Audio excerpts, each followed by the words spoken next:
আসলে আমি আমার জীবন গল্প যেটা শেয়ার করতে চাচ্ছি সবার সাথে, আমার কাছে যেটা মনে হয়েছে যে আমি যে পরিবার থেকে বিলং করি, আমার ছোটবেলা যেভাবে কেটেছে এবং স্টেপ বাই স্টেপ প্রতিটা ইয়ারে আমি যে চেঞ্জেস দেখতে পেরেছি আমার পার্সোনাল এবং প্রফেশনাল লাইফে, এই জিনিসটা একজন স্পেশালি আমি মেয়েদের কথা বলবো যে তার জন্য একটা ইন্সপিরেশন হয়ে থাকতে পারে। সো সেই জায়গা থেকে আপনি আপনারটা শেয়ার করতে এসেছেন। সো আমরা স্টার্ট করতে পারি একেবারে ছোটবেলা থেকে, যেখান থেকে আপনার বলার আছে প্লিজ। কোন জেলায় জন্মগ্রহণ করেছেন? আমি হচ্ছে বেসিক্যালি ঢাকার মেয়ে। আমার দেশের বাড়ি হচ্ছে কেরানীগঞ্জ, ভাওয়ালবেটি। ওকে, শুরু করুন প্লিজ। আমার ছোটবেলা কেটেছে, আমরা হচ্ছে যৌথ পরিবার থেকে বড় হয়েছি শ্যামবাজার, পুরান ঢাকা। এবং আমার স্কুল ছিল হচ্ছে Saint Francis Xavier's girls high school, যেটা হচ্ছে লক্ষ্মীবাজারে অবস্থিত।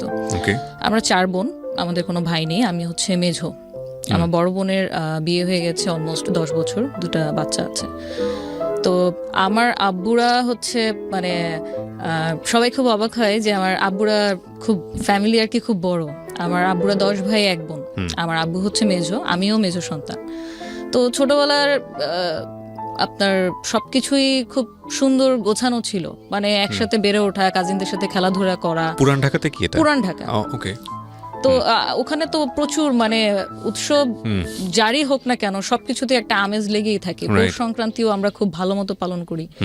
সো ছোটবেলা পর্যন্ত সবকিছুই ঠিক ছিল, স্কুল পর্যন্তও ঠিক ছিল। যখন আমি ইন্টারমিডিয়েটে পড়ি, আমার বাবা হচ্ছে, আমি একটু বলিনি, আমার বাবা হচ্ছে পেশাগতভাবে হচ্ছে ব্যবসায়ী। এবং আমার যে বাকি চাচারা আছে, আমাদের ফ্যামিলিতে টোটাল 4 জন ডাক্তার। একজন আছে হচ্ছে আপনার এনবিআর এর এখন ফার্স্ট সেক্রেটারি হিসেবে আমার চাচা। আর হচ্ছে আমার বাকি চাচারা হচ্ছে বিজনেস করে। তো আমার বাবা নটরডেম কলেজ থেকে আপনার ইন্টারমিডিয়েট পাশ করেছেন এবং তখন থেকে উনি ব্যবসার সাথে জড়িত। আচ্ছা। আমাদের বেসিক্যালি ব্যবসাটা ছিল হচ্ছে আপনার ইম্পোর্ট এক্সপোর্ট, যেটা কাঁচামাল শ্যামবাজারে, যেটা আদা, রসুন, পেঁয়াজ এই ধরনের। তো আমাদের নিজস্ব আড়ত ছিল। ওকে। তো যেহেতু সব ছোটবেলার মেমরি, সব ছোটবেলার মেমরি। ওকে। তখন পর্যন্ত মানে একদম স্পেসিফিক ভাবে যদি বলি যে ফিনান্সিয়ালি নিড বা অভাব জিনিসটা কি, এটা আমি কখনো বা আমার বড় বোনও কখনো আপনার ইন্টারমিডিয়েট পর্যন্ত আমরা ফেস করিনি বা ফিল করিনি। যেহেতু আবু আগে থেকেই পূর্ব ব্যবসায়ী ছিল, আমার চাচাদের মধ্যে যদি আমরা যেটা মনে করি ভালো থাকা, মানে সমাজে একটা ভালো থাকা, যেটা বলতে বুঝি যে নিজের একটা বাড়ি থাকবে, একটা গাড়ি থাকবে, এটাকে মোটামুটি সাধারণ জ্ঞানে আর কি আমরা ভালো থাকা বুঝি। তো সেটা আমাদের সবার আগেই হয়ে যায়। আমার বাকি চাচাদের মধ্যে আমার আব্বুই হচ্ছে সবার আগে আপনার গাড়ি কেনে। হ্যাঁ। এবং তখন দেখা গেছে যে আমাদের যে স্কুলের যাতায়াত সবকিছুর জন্য আমাদের সাথে একজন বডিগার্ড ঠিক বলবো না, একজন কেয়ারটেকার থাকতো। কারণ যেহেতু পুরান ঢাকা অনেক হিজিবিজি এলাকা এবং আমাদের যে ফ্যামিলিতে আসলে আমরা বিলং করি ওইখানে তখন পর্যন্ত আমরা অত, এখনো বলবো যে আমরা অত বেশি এক্সট্রোভার্ট না। মানে আপনি প্রতিবেশীর বাসায় যাচ্ছি বা সকালে বের হচ্ছি, রাতে আসছি, কোথায় গেল কোনো খোঁজ খবর নাই। সব সময়ই আমাদের একজন গার্জিয়ান মানে সাথে সবসময় থাকতো।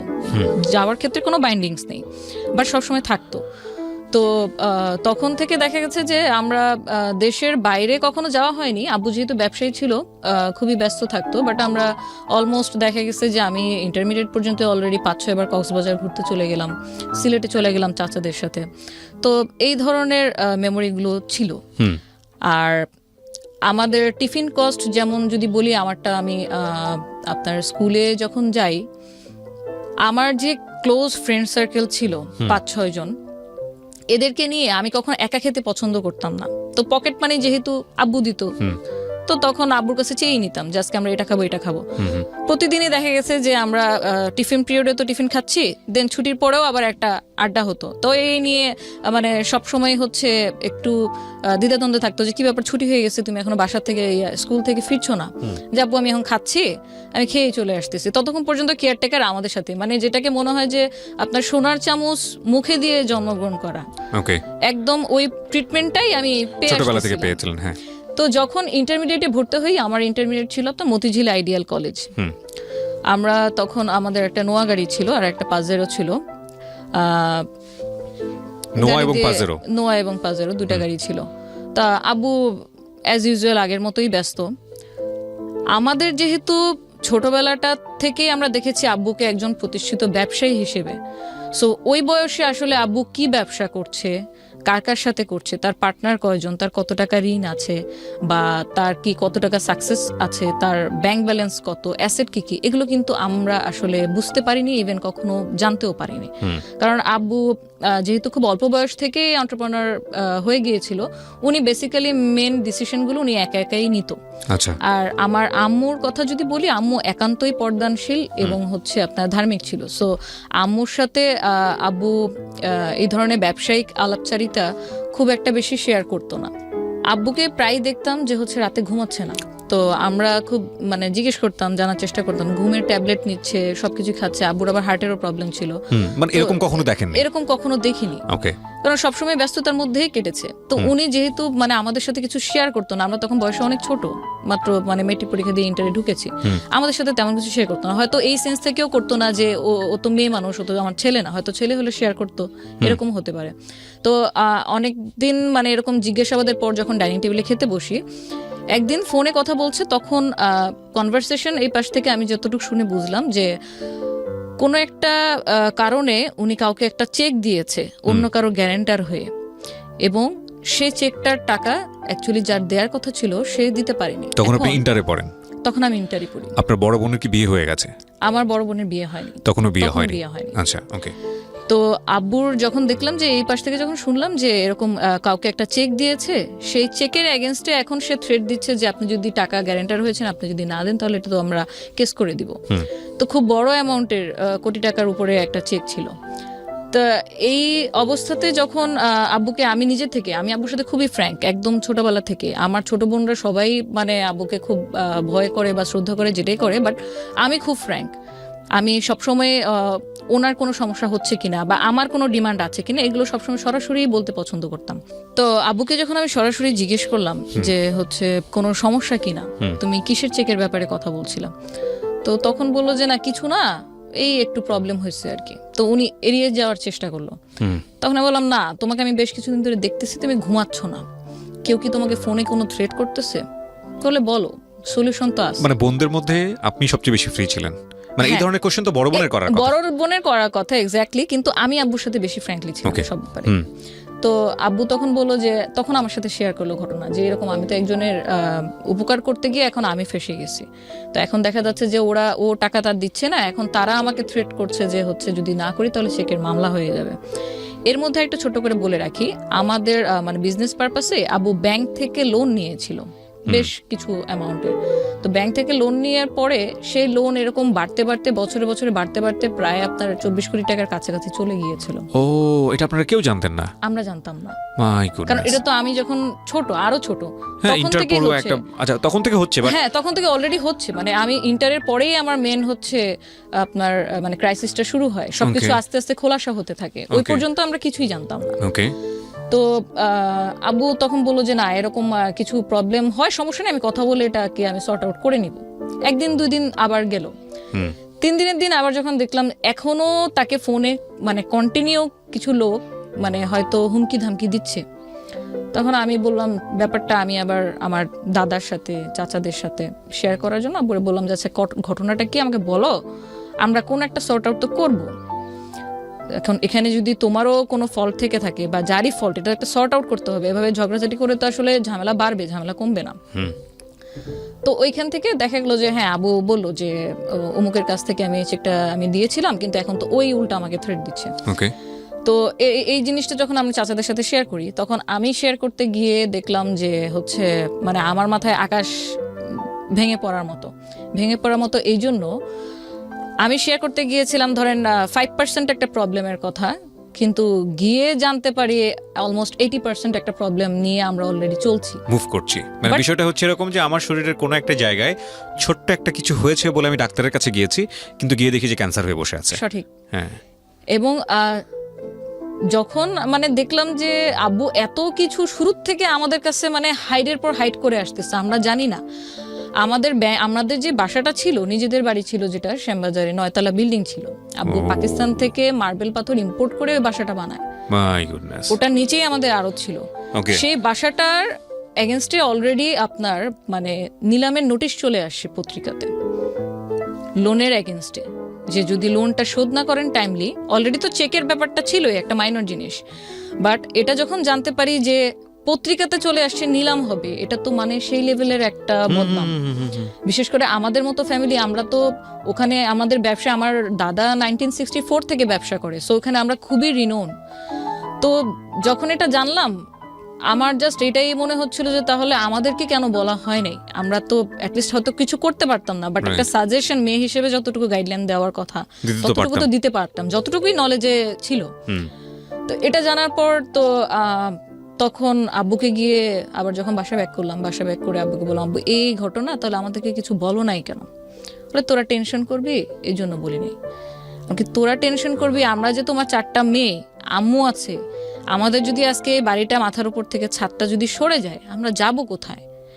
তাহলে ফিউচার প্ল্যান কি? তোমার তো একটা ব্যাকআপ তো থাকবে, তুমি এত বছর ধরে বিজনেস করতেছো, তো সেখানে তো মানে কোনো একটা অ্যারেঞ্জমেন্ট তো থাকবে, হয়তো এফডিআর থাকবে, হয়তো অন্য কোথাও জায়গা কেনা থাকবে, কোনো ফ্ল্যাট কেনা থাকবে, আমাদের তাহলে সিকিউরিটি সিস্টেমটা কি ফিউচার? তার চেয়ে বড় কথা হচ্ছে তুমি কিভাবে এত টাকা মানে লস হলো তোমার, বা এত লোনটা কিসের জন্য হলো, এটার অ্যান্সার কি দিয়েছিল সে? এটার অ্যান্সার বলতে আব্বু যেহেতু অল্প বয়স থেকে ব্যবসা করছে, তো যখন দেখছে যে একটা বিজনেস করে ভালোই প্রফিট হচ্ছে, তখন একই সাথে আরো 3টা বিজনেস করে ফেলছে, এবং সবগুলোতে মোটামুটি ধরা খেয়েছে। সবগুলোতে মোটামুটি যেমন প্রফিট করেছে।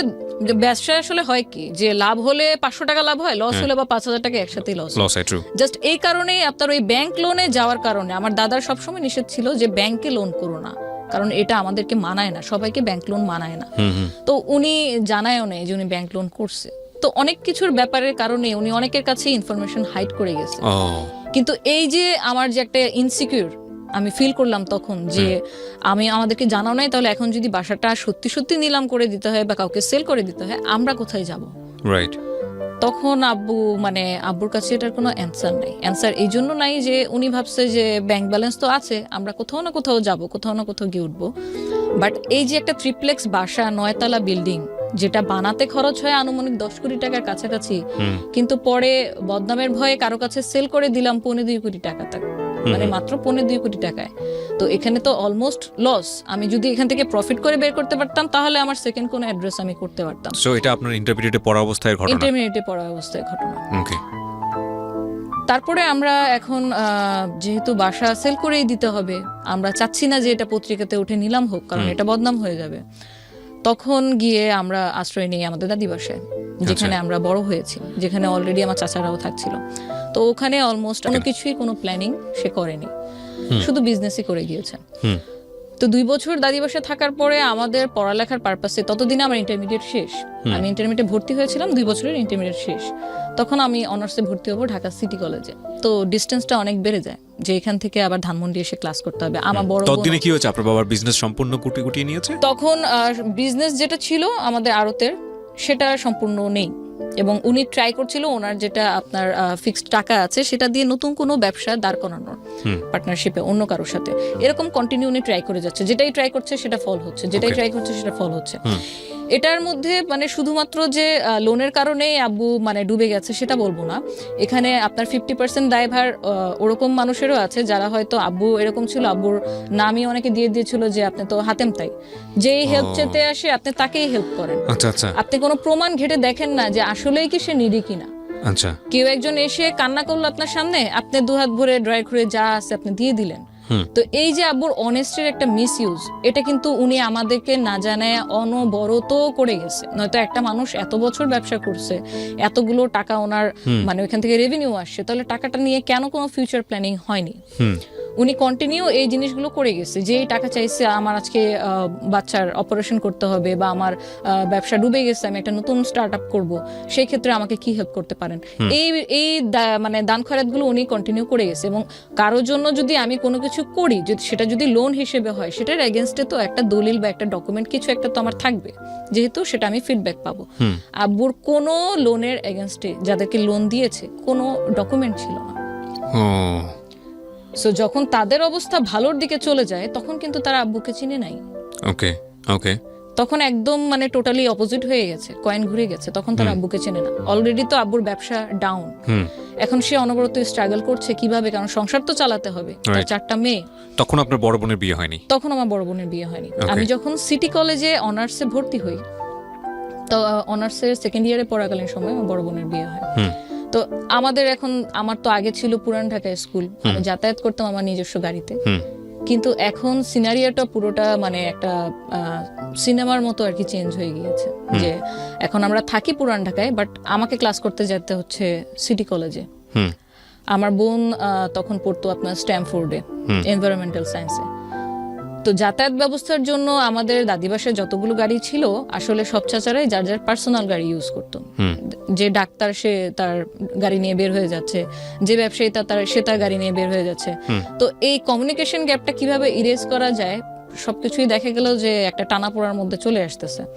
তো যে মেয়ে আমি কোনোদিন মানে গাড়ি ছাড়া কোথাও মুভ করিনি, আমি তখন বাসে উঠি, পাবলিক বাস মালঞ্চ বাসে করে আমি সূত্রপুর বাস স্ট্যান্ড থেকে আমি সিটি কলেজে আসা শুরু করি। কিন্তু বাসের টিকিট কিভাবে কাটতে হয়, কি বলতে হয়, বাসের হ্যান্ডেল কোনটা ধরে উঠবো, কোন সিটে বসতে হয়, বা আর কোনো ফর্মালিটিস আমি কখনো জীবনে কোনোদিন পাবলিক বাসে উঠিনি।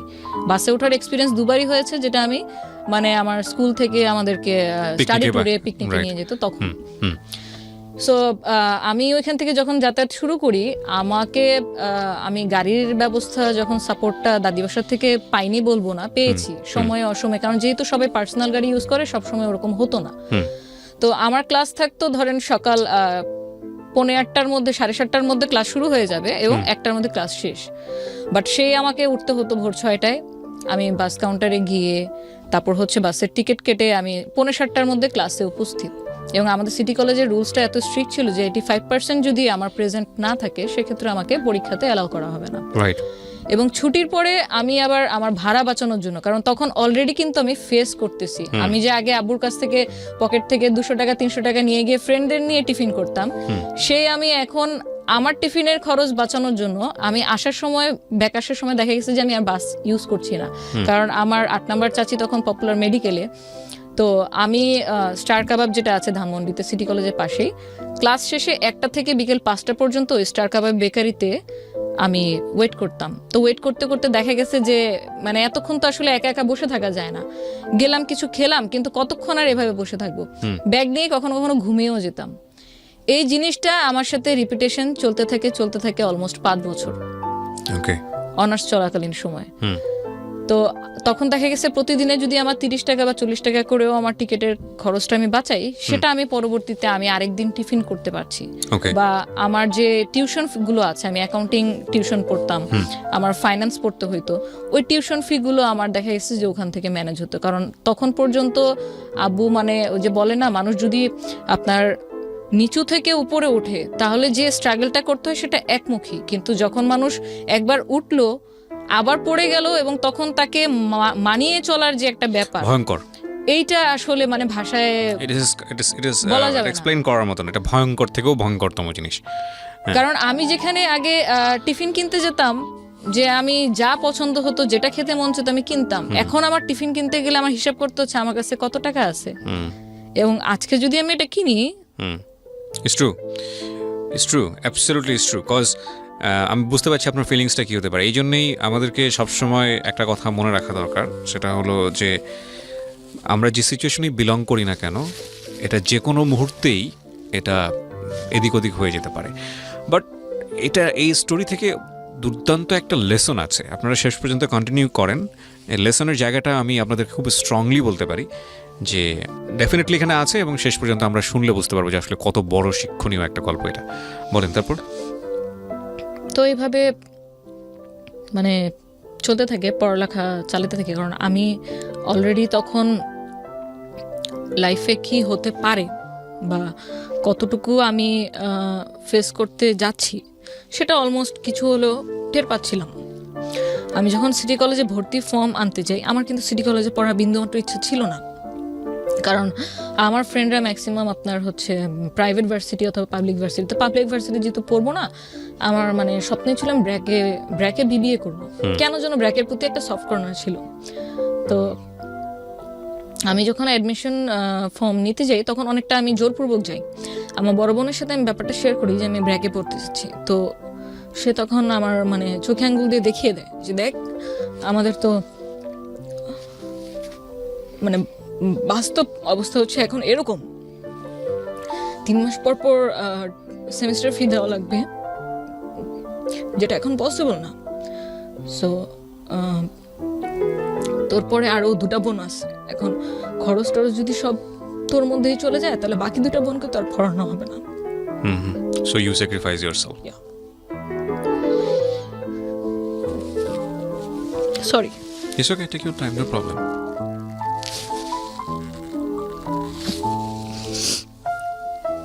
ভেরি লার্নিং স্টোরি প্রিয় দর্শক এবং শ্রোতা, শেষ পর্যন্ত শুনবেন আপনারা।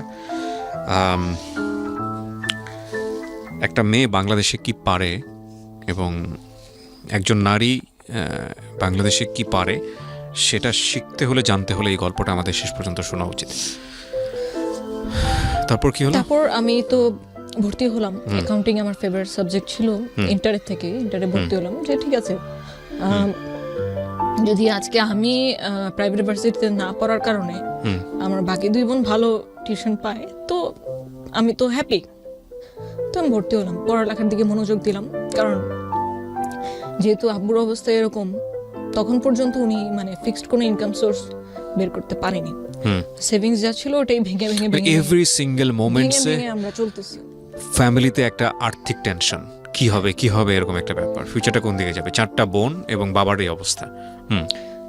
তারপর আমি অনার্স কন্টিনিউ করছি, টিউশন এদিক দিয়ে কন্টিনিউ করছি। আমরা একটা পর্যায়ে ফিল করলাম যে এইভাবে আসলে এত দূর থেকে বোনদের যাতায়াত করা, আমার ছোট বোন, আমার ইমিডিয়েট ছোট বোন যে ছিল সে হচ্ছে আবার আপনার গুলশান মানারাত স্কুলে তাকে দিলাম, ইংলিশ মিডিয়াম স্কুল, ইংলিশ মিডিয়ামে আমার একদম ছোটটা। আর ইমিডিয়েট যেটা ছিল সে ঢাকা কমার্স কলেজে।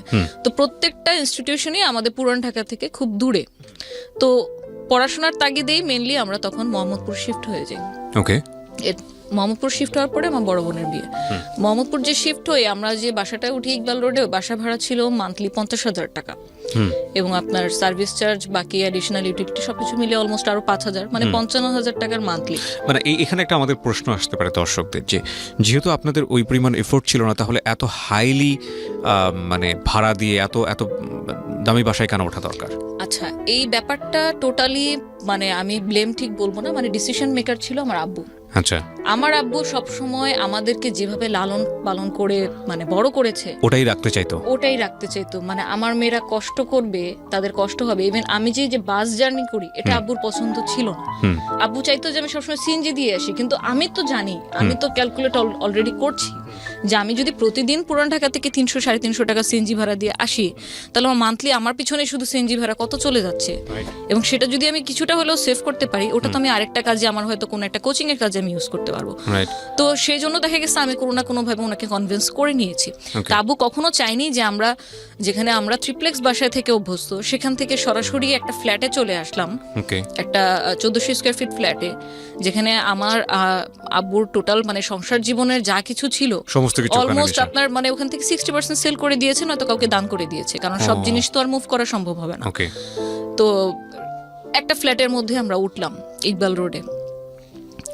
ওইখান থেকে দেখা গেছে যাবো প্রতিদিন কাজের তাগিদে নতুন নতুন জায়গায় যাচ্ছে, নতুন নতুন মানুষের সাথে মিশছে, কি করা যায়, যতটুকুই টাকা হাতে আছে এটা নিয়ে আমার একটা ইনকাম সোর্স তো বের করতে হবে, আদারওয়াইজ আমি তো ফ্যামিলি নিয়ে চলতে পারবো না ঢাকা শহরের মতো জায়গায়। তো আমিও মানে মনে মনে চিন্তা করতে থাকলাম যে আমি কি কোনো সাপোর্ট দিতে পারি ফ্যামিলিকে কন্ট্রিবিউট করার জন্য। হ্যাঁ, কিন্তু আমি আমার অনেক ফ্রেন্ডরাই দেখতাম যে একদিনে 3টা-4টা করে টিউশনই করতো, যেটা আমি কোনোদিন পারিনি। আমি কোনোদিন আমার ছোট বোনকেও পড়াইতে পারিনি, আমি জানি না কেন। তো টিউশনিটা আমার দ্বারা হবে না, তাহলে অল্টারনেটিভ কি করা যায়? তো আমি যেহেতু আমার বাবাও ব্যবসায়িক পরিবার থেকে বিলং করি, আমার ছোটবেলা থেকে ইচ্ছা ছিল যে আমি বিজনেস করব। কিন্তু কি বিজনেস করব? বিজনেস করতে একটা পুঁজি লাগে, একটা নাম লাগে, একটা প্রতিষ্ঠান লাগে, কিছু প্রসিডিউর আছে, কিছু ডকুমেন্ট আছে, এত কিছুর ধ্যান ধারণা তো আমার নাই, তখন পর্যন্ত ছিল না। বাট আমার কিছু একটা করতে হবে যেটা দিয়ে আমি আর্নিং করতে পারবো, যেটা দিয়ে আমি আমার ফ্যামিলিতে কিছু হলেও কন্ট্রিবিউট করতে পারবো। আমার বড় বোনের যেহেতু আমরা মোহাম্মদপুরে মুভ করার পরপরই বিয়ে হয়ে যায়, সো ওর পক্ষে আসলে অতটুকু সম্ভব ছিল না আমাদেরকে কন্ট্রিবিউট বা দেখাশোনা করা, ফিনান্সিয়ালি কন্ট্রিবিউশন যেটাকে বলে। আদার মেন্টাল সাপোর্ট বা আপনি যে কোনো ধরনের কন্ট্রিবিউশন তো এখনো করে যাচ্ছে, still now, but financially contribution সে বেশি একটা দিন করতে পারেনি। সে পরে ইংলিশ মিডিয়াম স্কুলের একটা টিচিংয়ে আর কি প্রফেশনে চলে যায়। তারপর আমি যখন অনার্স ভর্তি হই তখন আমি যেহেতু একটু এক্সট্রোভার্ট, আমার ফ্রেন্ড সার্কেল খুব ভালো আমি মেনটেন করতে পারি বা সবার সাথে মিশতে পারি, ওই সুবাদে আমার দেখা গেছে যে আমার ক্লাসেই খুব ভালো ভালো ফ্রেন্ড তৈরি হয়ে যায়। এবং সবার ক্ষেত্রেই মানে এমন একটা ফিডব্যাক আমার পেতে হয়েছে, যখন আমার সাথে কেউ মিশতো খুব ভালো ঘনিষ্ঠ ফ্রেন্ড হয়ে গেছে, আস্তে আস্তে যখন ও আমার ব্যাকগ্রাউন্ড জানতো, আমার ফ্যামিলি এই বাবা এই ছিল, আমরা অমুক জায়গায় ছিলাম, আমাদের এই ছিল, সবাই শুধু আমাকে একটা কমন কোশ্চেন কেন যেন করতো, তোমাকে দেখে তো বোঝা যায় না যে তোমাদের এত মানে সম্পত্তি ছিল। কোশ্চেনটা আমার কাছে খুব ব্যক্তিগতভাবে ফানি এই জন্য লাগতো যে আমাকে কি অলওয়েজ শো করতে হবে যা আমার কি আছে? আমি তো এটা তখন শো করতে পারবো যেটা আমি নিজে ইনকাম করতে পারবো। ওটা আমার দাদার ছিল, ওটা আমার বাবার ছিল, ওটা আমার ছিল না। সো যাই হোক, এভাবে করে যখন আমি খুব ভালো একটা ফ্রেন্ড সার্কেল মেনটেন করলাম, ওখানে একটা ফ্রেন্ডের সাথে আমার খুব ফিমেল ফ্রেন্ড, যেহেতু অনার্সে পড়তাম, খুব ভালো সম্পর্ক হয়, খুব ভালো ফ্রেন্ডশিপ। তো ওর সাথে আমি আমার এই আইডিয়াটা শেয়ার করি যে আমি এরকম ক্রাইসিস যাচ্ছে, তো আমরা যদি এখন আমি চিন্তা করছি যে কিছু একটা করি, কিছু একটা করলে ইনকাম হলো। তো একে একে আসলে সত্যি কথা বলতে সাহস পাচ্ছিলাম না। পুরান ঢাকা থেকে বিলং করি, ঠিক আছে, আমার সোর্সিং জানা আছে, কোথায় কি পাওয়া যায়। বিজনেস করতে গেলে আমি যদি প্রোডাক্ট নিয়ে কোনো বিজনেস করি বা সার্ভিস নিয়ে করি, কোন জায়গাটায় চিপে আমি কোন জিনিসটা পাবো, কোন জায়গায় আমার ম্যান পাওয়ারটা আমি ভালো পাবো, চিপে পাবো, এক্সপার্ট পাবো, এই আইডিয়াগুলো আমার ছিল। কিন্তু যে একজন থাকে না যে সাপোর্ট দেওয়ার মতো, তো আমি মনে মনেই খুঁজছিলাম যে সেটা যদি আমার ভালো বেস্ট ফ্রেন্ডই হয় তাহলে কেন না। তো আমি যখন আইডিয়াটা তার সাথে শেয়ার করলাম, সেও রাজি। কি ছিল আইডিয়াটা? এখন আমাদের মানে বিজনেস করার আইডিয়াটা একটা অফার থেকে আমরা গেইন করি। আমরা পরিকল্পিতভাবে কোনো আইডিয়া মানে তখনও মেক করতে পারিনি। She was my friend. তো তারই কোনো এক ফ্রেন্ড অফার করলো যে দোস্ত, আমার এক ফ্রেন্ডের বিয়ে হবে, তো ওর কিছু ডালাকুলা সাজিয়ে দিতে হবে। এখন তোর কি কোনো লোক আছে, তুই পারবি? ও তো প্রথমে বললো যে হ্যাঁ হ্যাঁ হ্যাঁ পারবো, লোক আছে। কারণ আমি তো অলরেডি ওটা নিয়ে আমরা মানে ঘাটতেছিলাম যে কি করা যায়। So you are planning for an event planner. okay. তো 2010 এর কথা বলছি আমি। 2010 এ তখন পর্যন্ত আমরা হিন্দি একটা মুভি জানি যে ব্যান্ড বাজা বারাত, খুব ফেমাস হয়েছিল যে ইভেন্ট প্ল্যানারের এরকম। তখন পর্যন্ত মুভিটা রিলিজ পায়নি। তো যখন ওর কাছ থেকে কথাটা শুনলাম, তখন দুজন মিলেই মানে সম্মিলিতভাবে ঠিক করলাম যে আচ্ছা, আমরা অন্য কাউকে দিয়ে কেন করাবো, আমরা তো চাচ্ছিলাম কিছু একটা করতে, চল আমরা এটাই ট্রাই করে দেখি। আমরা নিজেরাই করি, আমরা নিজেরা করে দেই, যদি দেখি যে হ্যাঁ ক্লায়েন্ট স্যাটিসফাইড, তোর ফ্রেন্ড স্যাটিসফাইড, তাহলে আমরা এটা নিয়ে আরো ডিপলি চিন্তা করবো। এগুলো সব একটা লিস্ট আউট করলাম, যেহেতু আমরা নতুন, আমরা জানি না।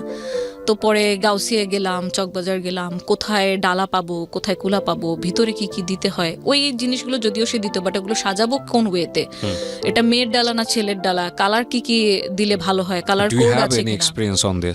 নেভার, না, I have personal experience on this, কারণ আমার বোনের বিয়ে সম্পূর্ণটা আমি অ্যারেঞ্জ করেছি। এবং আমার ফ্যামিলিতে যতগুলো প্রোগ্রাম হয়েছে, দেখা গেছে কোনো না কোনো একটা দায়িত্ব আমাকে দেওয়া হতো, এবং আমার দায়িত্ব আমি যতটুকু পালন করতাম সবাই খুব হ্যাপি। এই কাজটা মানে এই যে ইভেন্ট ম্যানেজমেন্টের যে বিষয়টা, এটা আমাকে ছোটবেলা থেকে খুব উৎসাহ দিত। তো মেন্টালি একটা প্রিপারেশন ছিল যে এই টাইপের কিছু করবো, বাট এরকম অফারটা সামনে থেকে আসাতে আমার জন্য খুব ইজি হয়ে গেছে ওটাকে গ্র্যাব করা। তো পরে আমরা ওটা করলাম, ওটাতে সাকসেসফুল হলাম। দেন আমরা আরো ডিপলি প্ল্যানে গেলাম। কত টাকা পেলেন ওখানে? আমাদের প্রফিট ছিল 1500 টাকা। আমরা কিছু ডালাকুলা 4-5টার মতো ডালাকুলা ওদেরকে সাজিয়ে দিই, মানে আমাদের প্রফিট ছিল 1500 টাকা। 1500 টাকা পেয়ে আমরা তখন মহা খুশি, কারণ এটা লাইফের আমার মানে ফার্স্ট ইনকাম। তো তখন প্ল্যান করি এটাকে নিয়ে আরো ডিপলি কি করা যায়। এই করতে করতে আমরা একটা লিস্ট তৈরি করলাম যে ইভেন্ট ম্যানেজমেন্টে কি থাকে, আমরা কতটুকু সাপোর্ট দিতে পারবো, আর আমরা এটাকে প্রচার করব কিভাবে, মানুষকে জানাবো কিভাবে যে আমরা এই কাজ করি, আর আমাদের কাজগুলো করে দিবে কে। এই টোটাল জিনিসটা মানে লিস্ট আউট করলাম। আমি যেহেতু তখন একদমই মানে নিউবি, বিজনেস মানে এন্টারপ্রেনার হিসেবেই নিউবি, সো ওর সাথে যে আমার যে একটা বেস্ট ফ্রেন্ডের রিলেশন, এটাই আমার কাছে তখন মুখ্যম বিষয়। পার্টনারশিপ করতে গেলে যে এখানে কোনো ডকুমেন্ট করতে হবে, এডিট করতে হবে, এই ধরনের কিন্তু কোনো আইডিয়াই ছিল না। থাকাটাই আমার কাছে মনে হচ্ছে অপ্রাসঙ্গিক। বিকজ আমার জায়গা থেকে যেটা মনে একটা প্রতিষ্ঠান করতে গেলে, আমি এখানে শেয়ার করছি, অনেক কিছু প্রয়োজন হয়, গভর্নমেন্ট ডকুমেন্টের অনেক কিছু প্রয়োজন হয়। কিন্তু এটা আসলে আমাদের যখন আমরা ল্যান্ডে নামি তখনই জানতে পারি, রাগ পর্যন্ত জানার ওইভাবে আসলে সুযোগও নাই। হ্যাঁ বলেন তারপর। সঠিক।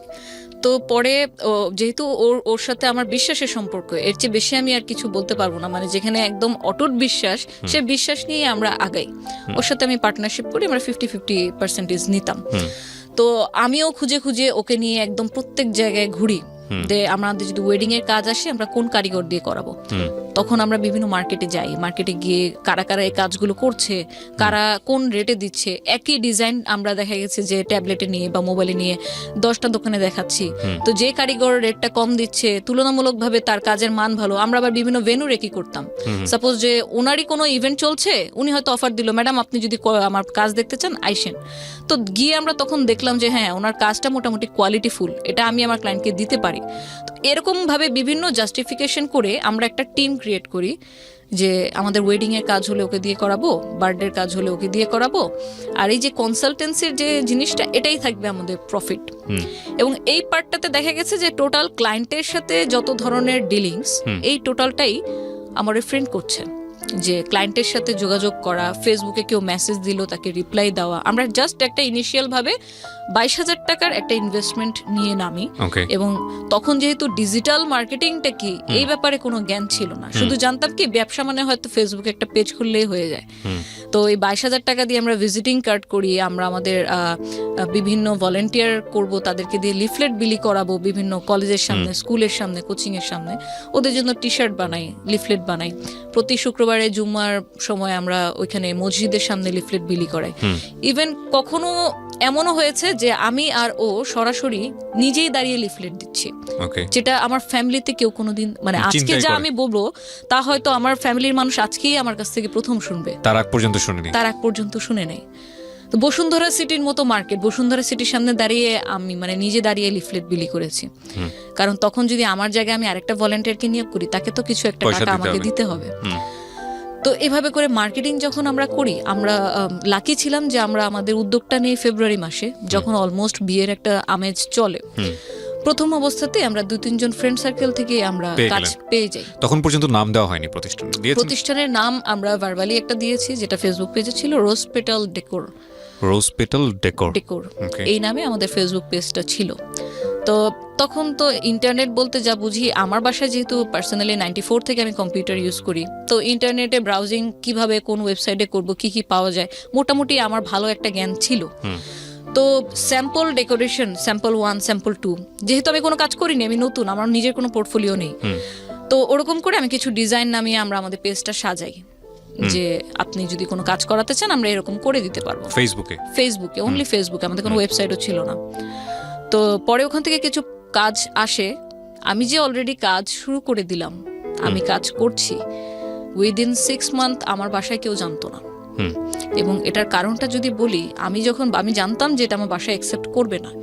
ইভেন্ট ম্যানেজমেন্ট জিনিসটা আসলে কি, ইভেন্ট প্ল্যানার বলতে আমরা কি বুঝি, এটা আমার মনে হয় যে এখন পর্যন্ত এই 2020-তেও আপনার 40% মানুষের মনে হয় কোনো আইডিয়া নেই। ইভেন্ট ম্যানেজমেন্ট জিনিসটা আসলে এখন পর্যন্ত প্রায় 40%-এর মানুষ অ্যাকুরেট বোঝে না যে ইভেন্ট ম্যানেজমেন্টটা কি। এই কারণে আমি আমার বাসায় শুরু থেকে বলতে চাইনি, কারণ আমি মানে আব্বুর সাথে, যেহেতু আমি আগেও মেনশন করেছি যে অনেক ফ্রি, আমি অনেক স্টাডি ট্যুরে চলে গিয়েছি, শুধু একটা হোয়াইট পেপার দিয়ে যাবো, একটা সাইন করে দাও। কারণ আমাদের স্কুলের বা কলেজের নিয়ম ছিল যে পারমিশন লেটার লাগবে গার্জিয়ানে, তাহলে তুমি যেতে পারবা। তো সেই জায়গা থেকে আমি জানতাম, আব্বুকে বুঝতাম যে কোন কাজটা করতে গেলে এখানে বাধা আসবে। কিন্তু আমি ভেতর তখন এটাও ফিল করছি যে আমি যদি এখন কোন একটা স্টেপ না নেই, তাহলে যেভাবে চলছে এভাবে আদৌ কয়দিন চলতে পারবে। তো এই জন্য আমি জানাইনি, ইচ্ছে করে আমি ইন্টেনশনালি 6 মাস পর্যন্ত আমি জানাইনি। ইভেন হয়তো আমি আরো বেশি দিন জানাতাম না, কিন্তু যখন দেখলো আমি রাত জাগা শুরু করলাম, রাত জেগে আমি ডিজাইন করতাম, বিভিন্ন ডিজাইন কালেকশনে নামাতাম, আমি ক্রিয়েটিভ কাজ করতাম, আমার বার্থডে সেটটা কিরকম হলে ভালো হয়, মেয়েদের জন্য হলে কি, বিভিন্ন অফার টফার আমাদের পেজে দেওয়া লাগতো। তারপর একদিন যখন আমার লিফলেট কিছু আমার বাসায় ছিল, আব্বু একদিন এমনিতেই হয়তো আমার অ্যাবসেন্সে রুমে ঢুকে তখন লিফলেটটা হাতে পেয়ে গেল। এটা মানে উনি ওয়েট করছিল যে কখন আমি বাসায় ব্যাক করব কলেজ থেকে। তো সেই দিন তো একদম পুরা ধরা। তা আমি আবার ছোটবেলা থেকে এরকম, ভালো হোক মন্দ হোক যেটাই হোক, আমি মিথ্যা কথা কখনো বলি না, কারোর সাথেই না।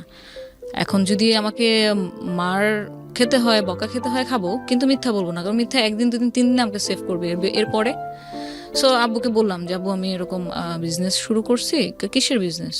এগুলো কি? বেলুন দিয়ে ডেকোরেশন, বিয়ের স্টেজ, এগুলো কি? তা আমি বললাম যে আমি বিজনেস শুরু করছি আমার ওই ফ্রেন্ডের সাথে।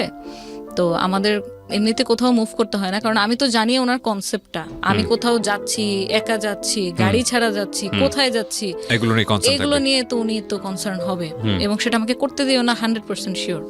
তো ওনাকে কনভিন্স করার জন্য আমার যতটুকু ইনফরমেশন ওনাকে দেওয়া দরকার ততটুকু দিলাম, যে দেখো আমি আমার ফ্রেন্ডের সাথে করতেছি, এটা একটা অনলাইন বেস, আমাকে কোথাও যেতে হয় না, আমি বাসায় থেকে কাজ করি, নেটে আমাদের অর্ডার আসে, আমি নেটেই আবার মেল করে এই জিনিসটা আমি আমার লোককে পাঠিয়ে দিই যে আমার অমুক ভেন্যুতে। কিছুটা ইনফরমেশন একে আমাকে হাইড করতে হয়েছে, না তো আমি আগাতে পারবো না। পরে উনি কোনোভাবে ওই দিনটা পার হইলো, বাট দেন যখন উনি এটাকে আরো ডিপলি বোঝার চেষ্টা করলো, আমারই তো বাবা, আমার শরীরে ওনার রক্ত, তো আমিও যেরকম ওনাকে ডিপলি বোঝার চেষ্টা করি, উনিও আমাকে ডিপলি বোঝার চেষ্টা করে। তো একদিন এরকমই খাওয়ার টেবিলে বসে জিজ্ঞেস করতেছে যে হচ্ছে এরকম এখন পর্যন্ত কবে এটা আসলে স্টার্ট করলাম, আর ওনাকে জানাইনি কেন, টাকাই বা পেলাম কোথায়। তো পরে আস্তে আস্তে আমি বললাম যে এরকম আমরা দুজন মিলে যেহেতু করছি, একার উপর বার্ডেনটা পড়েনি, কিছু আমার সেভিংস ছিল, কিছু রোজারিদের আমার ঈদি ছিল, সবকিছু মিলিয়ে আমি করছি। তো বলে তো এখন এটা অফিস, কারণ ওনার তো মেন্টালিটি ওরকমই যে আমার একটা অফিস থাকতে হবে, একটা ইনস্টিটিউশন থাকতে হবে, যেখান থেকে অর্গানাইজেশন থাকতে হবে, যেখান থেকে আমার আন্ডারে লোক কাজ করবে, আমি ওখানে বসে বসে অফিস করব। ওনার মেন্টালিটিটা এরকমই। বললাম অফিস তো এখন ইনিশিয়াল পর্যায়ে তো আর অফিস নেওয়া যাবে না, এখন তো আমাদের ওরকম পুঁজি নেই। তো উনি আমাকে অফার করলো যে আচ্ছা এই বিজনেসে ফিউচারটা কি শুনি, তাহলে আমি তোকে টাকা দিতেছি। কিন্তু আমাদের দুজনেরই মাইন্ডসেট এরকম ছিল যে আমরা এটা নিয়ে কতটুকু আগাতে পাবো এই ব্যাপারে তো আমরা নিজেরাই নিশ্চিত না। সো হোক সেটা বাবার টাকা, কিন্তু অলরেডি আমি একটা ক্রাইসিস পজিশনে আছি, আমার বাবার টাকার প্রত্যেকটা টাকা কিভাবে একদম 100% ইউটিলাইজ করা যায় সেই চেষ্টাতেই আছি। সো এখান থেকে আমরা কোনো সাপোর্ট নিব না, ওর ফ্যামিলি থেকে কোনো সাপোর্ট নেয়নি, আমিও নেইনি। তাবুকে বললাম যদি লাগে আমি চেয়ে নিব। বাট দিনকে দিন দেখলাম যে যখন ইভেন্ট ঘন ঘন আসতেছে, আমাকে ঘন ঘন বাইরে যাওয়া লাগতেছে, আমি বাসায় বসে বসে পেপার কাটিং করে জিনিসপত্র বানাচ্ছি, তো আব্বুর কোনো দিক থেকে এই কাজটাকে সম্মানজনক মনে হলো না। ওনার দৃষ্টিভঙ্গি থেকে মনে হলো যে আমি হয়তো কোনো সহজ সরল ভাষায় যেটাকে কামলা খাটা বলে, যে আমি কামলা খাটতেছি, এটা কোনো ব্যবসায় পর্যায়ে পড়ে না, এটাকে ব্যবসা বলে না। আচ্ছা, তো আব্বুর কাছে এই কাজটা তখন যেটা বুঝলাম যে সম্মানজনক মনে হচ্ছে না, কারণ উনি তো দেখে আসছে, নিজেও ব্যবসা করে আসছে, যে একটা অফিস থাকবে, সাথে কিছু অ্যাসিস্ট্যান্ট থাকবে, ওখানে বসে অফিস করবে, কাজের লেভেলটাই অন্যরকম। বাট যখন দেখতেছে যে আমি ক্লায়েন্ট থেকে অর্ডার নিচ্ছি ঠিকই, কিন্তু আমি বাসায় বসে অনলাইনে চ্যাটিং করছি, বা হচ্ছে আমার হাতে করার যে কাজগুলা, বেলুন দিয়ে কোনো কাজ বা হ্যান্ডিক্রাফট আইটেম, এগুলো নিজে বাসায় বসে বসে করছি, স্টিকার কাটছি, তখন এই জিনিসটা ওনার কাছে ভালো লাগলো না, যে আমার মেয়ে কেন আমার মেয়ে কেন এই ধরনের কাজ করবে, এটা কি কোনো কাজের মধ্যে পড়ে নাকি। আমাকে পরে এক পর্যায়ে এরকম অফার করে বসলো যে তোমার মান্থলি কত টাকা লাগবে, তুমি বাসায় বসে থাকো, আমি তোমাকে টাকা দিচ্ছি। দ্য থিং ইজ দ্যাট আপনি তো এখনো বিয়ে করেননি। না, আমি বাবা, আমার একটা মেয়ে আছে, 3 বছর বয়স ক্রস করেছে। আপনার বাবার ব্যাপারটা আমি ফিল করতে পারি, আপনি যেটা বলছেন সেটা 100% রাইট। আমার মেয়ে হলেও আমি খুব টেনশনে থাকতাম। এটাকে আসলে নেগেটিভলি নেওয়ার কিছু নাই, but it happen in family, right? Okay, বলেন তারপর। তো তারপর যখন আমাকে যখন দেখলো আমি কাজে খুব মশগুল হয়ে যাচ্ছি, খুব ডিপলি কাজটা আমার পড়াশোনার ক্ষতি করে না, বাট আমি কাজটাকে খুব পছন্দ করছি, যত দিন যাচ্ছে আমি এটাতে বেশি ইনভলভ হয়ে যাচ্ছি। আগে হয়তো মান্থলিতে একটা কাজ করতাম বা 2টা, এখন এমনও হয়েছে যে এটা অলমোস্ট আমার 1 বছর হয়ে গেছে, 1 বছর 1.5 বছর রানিং আমার ব্যবসার। তো তখন দেখা গেছে যে আমার একটু বেশি বেশি অর্ডার আসতেছে, তখন অফ সিজনেও আমি কাজ করতেছি, আমাকে পেমেন্ট দেওয়ার জন্য বাসায় বিভিন্ন লোক আসতেছে, হয়তো নিচে দাঁড়াচ্ছে যে ম্যাডাম পেমেন্টটা নিয়ে আসছি, এটা একটু কালেক্ট করার জন্য। তো এই যে লোকজন আসতেছে, আব্বুর এটাও টেনশন হয় একজন বাবার দৃষ্টিকোণ থেকে, যে এই যে লোকটা আসলো তার ব্যাকগ্রাউন্ড কি, সে জাজ করতেছে যে হচ্ছে এখন তো আজকে হয়তো সে তোর আন্ডারে আছে, হয়তো ওয়ার্কার বেসিসে আছে, দিনমজুর হিসেবে আছে, কিন্তু এটা কি অ্যাকচুয়ালি ভালো কিনা লোকটার। আমরা যখন কাউকে এমপ্লয়েড করি তখন তো তার সিভি নেই বা কিছু নেই, বাট আমার তো ওদেরকে আসলে হাজিরা বেসিসে কাজ করা। ওর ব্যাকগ্রাউন্ড সম্পর্কে সত্যি কথা বলতে একটা এনআইডি কার্ডও আমার ছিল না। সো আব্বুরও এই কনসার্ন থাকাটা ঠিক ওনার জায়গা থেকে। তো তো যখন দেখলাম বেশি বেশি ইনভলভ হচ্ছি, তখন আমাকে একটা পর্যায়ে অফারই করে বসলো যে হচ্ছে দেখো তুমি এরকম প্রতিদিন বাইরে যাও, বিভিন্ন ভেন্যুতে যাও, এই যে ভেন্যুতে দাঁড়ায় থাকো, মানুষ আসে কোশ্চেন করে তোমাকে, এটা এরকম কেন হয়েছে, এটা ঠিক করে দেন, একটা পেন নেওয়া, মানুষের কথা শোনা, আবার একদম লাস্ট পর্যন্ত থেকে তাদেরকে হ্যান্ড ওভার করে দেওয়া। কেউ কেউ অনেকে বিলও কম দিচ্ছিল তখন প্রথম যে ডিড হয়েছে সাপোজ কথার কথা যে 20,000 টাকা কোনো একটা কাজ, সেখান থেকে আমাকে দেখা গেছে যে 5,000 টাকা কেটে দিচ্ছে, 2,000 টাকা কেটে দিচ্ছে। তো এই জিনিসগুলা উনি তো ওনার জায়গা থেকে কিছু হলেও বুঝতে পারতেছিল, কারণ অ্যাকচুয়ালি আমি তো একদম মানে কাদামাটি থেকে গড়ে ওঠা মানুষ। সো তখন বলো যে তোমার মান্থলি কত টাকা হাত খরচ লাগবে বলো, আমি তোমাকে দিচ্ছি, কিন্তু তুমি এই কাজটা অ্যাটলিস্ট করো না, আমার মান সম্মানটা কিছু হইলেও রাখো। ওনার খুব মানে প্রেস্টিজে লাগলো যে আমি এই ধরনের কাজ কেন করছি। এই জায়গা থেকে মেন কনফ্লিক্টটা আব্বুর সাথে আমার শুরু হয়। আমি হচ্ছে যে না, আমি করব কাজ, কোনো কাজকে আসলে ছোট করে দেখা যাবে না। আমার দাদার সিম্পল একটা ব্যাকগ্রাউন্ড যদি বলি, উনি কিন্তু পাকিস্তান 1964 থেকে উনি বিজনেস করে, কিন্তু উনি কি এক লাফে শিল্পপতি হয়ে গেছে তা তো না। ওনার কিন্তু একটা স্ট্রাগল ছিল, সাইকেল চালিয়ে হাটে পান নিয়ে চলে যেত, পাকিস্তান বর্ডারে পান বিক্রি করতো, গামছা বিছিয়ে কলা বিক্রি করতো। যখন আপনার দোকান ছিল আড়তে, আমাদের প্রথম আড়ত, তখন আমার দাদা কখনো এটা চিন্তা করেনি যে হচ্ছে আমার আজকে যদি আমি মজুদ, এখন আমরা রিসেন্টলি যেটা দেখি পেঁয়াজের দাম কেন বেড়ে যায়, আদার দাম কেন বেড়ে যায়, আমার দাদা কখনো মজুদ করে রাখতো না। ওনার হিসাব ছিল আমার আজকে খাবারের মতো টাকা উঠে গেছে, আমি শাটার বন্ধ করে বাসায় যেয়ে ফ্যামিলিকে টাইম দিব। সো ওই জিনিসটা না আমার ভিতরেও কাজ করতো যে যদি আমার দাদা কলা বিক্রি করতে পারে, উনি যদি পান বিক্রি করতে পারে মানুষের কাছে, দেন তো ইম্পোর্ট ব্যবসা শুরু করলো। কি ছিল মানে কি করেছিল শেষ পর্যন্ত? ওনার তো হচ্ছে উনি ইন্ডাস্ট্রিয়ালিস্ট ছিল, ওনার রেক্সিনের ফ্যাক্টরি, তারপর হচ্ছে আমাদের যে এটা হচ্ছে আমাদের মানে পিতৃগত ব্যবসা, যেটা যে ইম্পোর্টার কাঁচামালের, আমাদের এখন বর্তমানে এখন পর্যন্ত 2টা আড়ত আছে ওখানে আমার দাদার। মানে কাঁচামাল বলতে মানে সব ধরনের বাজারের কাঁচা সবজি থেকে শুরু করে সমস্ত কিছু, যে আদা রসুন পেঁয়াজ তারপর মরিচ এগুলো। এখন তাহলে আমি যদি আজকে আমি নিজে লিফলেট বিলি করলাম, বা নিজে দেখা গেছে যে আমার ফুলের ওয়ার্কারের জায়গায় আমি তো প্রত্যেকটা কাজ বলবো হাতে ধরে শেখা, আমি যে শুধুমাত্র ভেন্ডর হায়ার করেছি তা না। এই যে বেলুন কিভাবে আপনার ফ্লাওয়ারের একটা শেপ নিয়ে আসতে হবে, সেটা কিন্তু আমি আমার ওয়ার্কারকে শিখাইছি। ইউটিউবে ভিডিও দেখে, টিউটোরিয়াল ভিডিও দেখে, ওরা তো এসব জানে না, ওরা টেকনোলজি থেকে অনেক দূরে। সো প্রতিটা কাজ আমার হাতে দেখিয়ে করানো। তো আমার কথা হচ্ছে যে যদি আমি কোনো কাজ করে সেটা সম্মানের সাথে, অনেস্টের সাথে যদি আমি আর্ন করি, সেটাতে তো লজ্জার কিছু নেই। এখন যদি একটা সিএনজি ওয়ালার কথা বলি, সে তো অ্যাটলিস্ট ভিক্ষা করছে না, সে কাজ করছে, কাজ করে কামাচ্ছে, তাকে তো হচ্ছে আমরা অসম্মানের চোখে দেখতে পারি। তো আব্বুর সাথে যেটা দেখা গেছে, আব্বুর জায়গা থেকে দাঁড়িয়ে তার মেয়ে হিসেবে আমাকে যেটা বলছিল সেটা আমি নিতে পারছিলাম। তো এই জায়গা থেকে কিছু আপনার দ্বন্দ্ব রেগুলারই হচ্ছে। তারপর আমি ফটোগ্রাফি শুরু করি, ফটোগ্রাফিও করি, আমার ফটোগ্রাফি করার শখ ছিল। ওটা নিয়েও দেখা গেল যে না, মানুষের ছবি তোলা ঠিক হবে না, মানুষের ছবি তোলা ঠিক না, এটা অ্যাগ্রি করি, এবং অ্যাগ্রি করি বলেই আমি 2 বছর কন্টিনিউ করে তারপর আর ফটোগ্রাফি করিনি।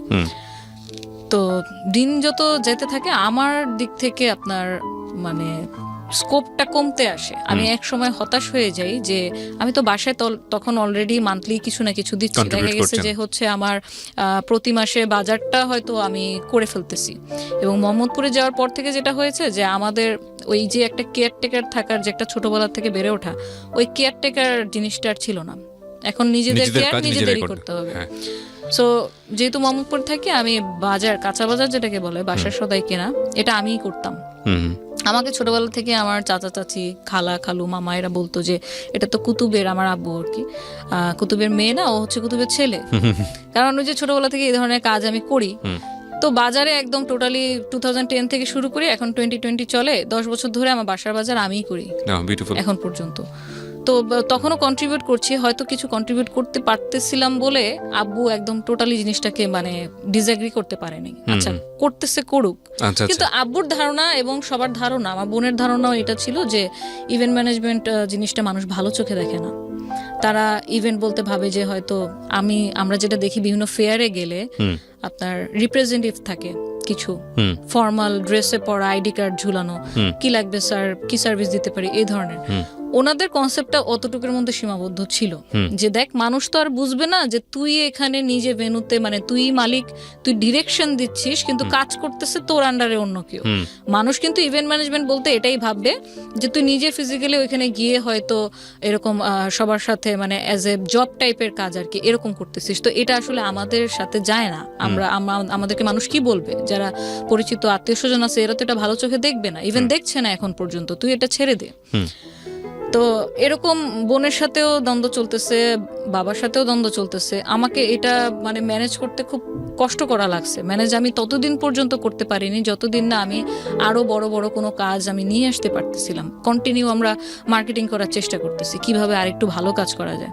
তো আল্লাহর অশেষ রহমতে দেখা গেছে যে অ্যাটলিস্ট 3 বছর যখন কেটে যায় আমরা মোটামুটি তখন কিছু টুকটাক কর্পোরেট কাজ করা শুরু করি। যেমন আমরা বসুন্ধরা সিটি শপিং মলে আপনার রমজান মাসে যে 1 মাসের একটা ডেকোরেশন থাকে, আউটডোরে গেট থাকে, এই কাজটা আমরা প্রভিটা গ্রুপের স্পন্সরশিপ নিলাম, নিয়ে ওদের ব্যানারে আমরা ওখানে ডেকোরেশন করি। তখন আমরা রিয়েলাইজ করি কর্পোরেট কাজ কতটুকু ভ্যাস্ট হয়।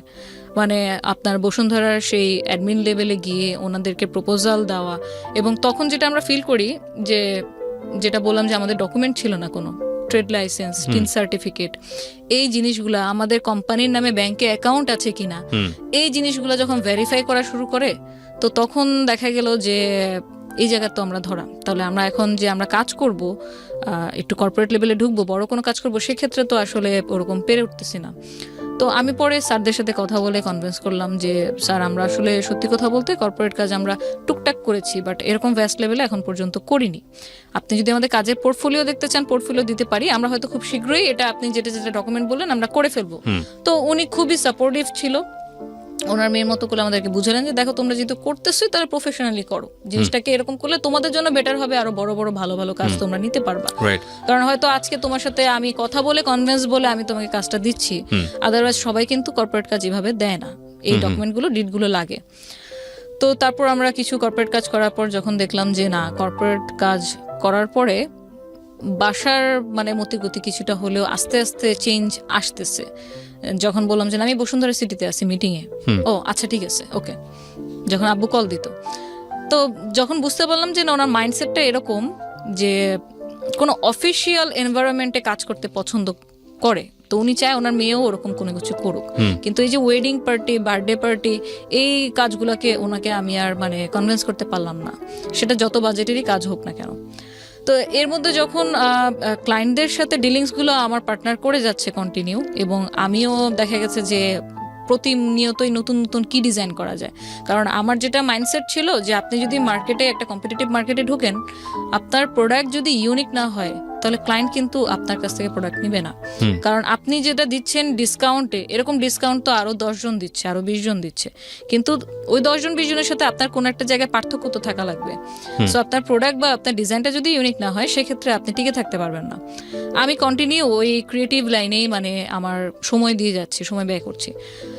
এই দিক থেকে যেটা হলো, আমি আমার পার্টনারকে তো টোটালি 100% 10% আমি ট্রাস্ট করে আসতেছি, কারণ হিসাব কিতাব থেকে শুরু করে সবকিছু ওই দেখতো, ব্যাক স্টেজের কাজগুলো আমি দেখতাম, কিন্তু ফ্রন্টাল ডিলিংস গুলো ক্লায়েন্টের সাথে অ্যাকাউন্টস এর জিনিসগুলো সব ও দেখছে। 2014 ডিরেক্ট যদি আসি, কারণ এটা কন্টিনিউ হচ্ছে আপনার আপ টু 2014 সেম জিনিসই চলে আসছে। Started from 2010। ইয়া 2010। আপনি 4 বছর পরের কথা বলছেন? হ্যাঁ, 4 বছর পরে কথা বলছি। এর মধ্যে তো আমার মানে মোটামুটি একটা নাম টাম হয়ে গেছে, আমাদের পেজে অলমোস্ট আপনার 8000 এর উপর লাইক চলে আসছে, এবং সব অর্গানিক লাইক ছিল, আমরা কখনো পেজ প্রমোশনও করিনি, কারণ ডিজিটাল মার্কেটিং কি তখন আমি জানেন না। হ্যাঁ, তো তখন যেটা হলো যে আম্মু সিক হয়ে যায় আপনার 2013 থেকেই। আম্মুর ব্রেনের নার্ভ শুকিয়ে গিয়েছিল, আমরা যেটা বুঝতে পারিনি। তো আম্মু সিক হয়ে যাওয়ার কারণে তখন দেখা গেছে যে মানে বাসায়ও সময় দেওয়া লাগতেছে, পাশাপাশি হচ্ছে আবার ইনকাম কিভাবে বাড়ানো যায় সে চিন্তাও।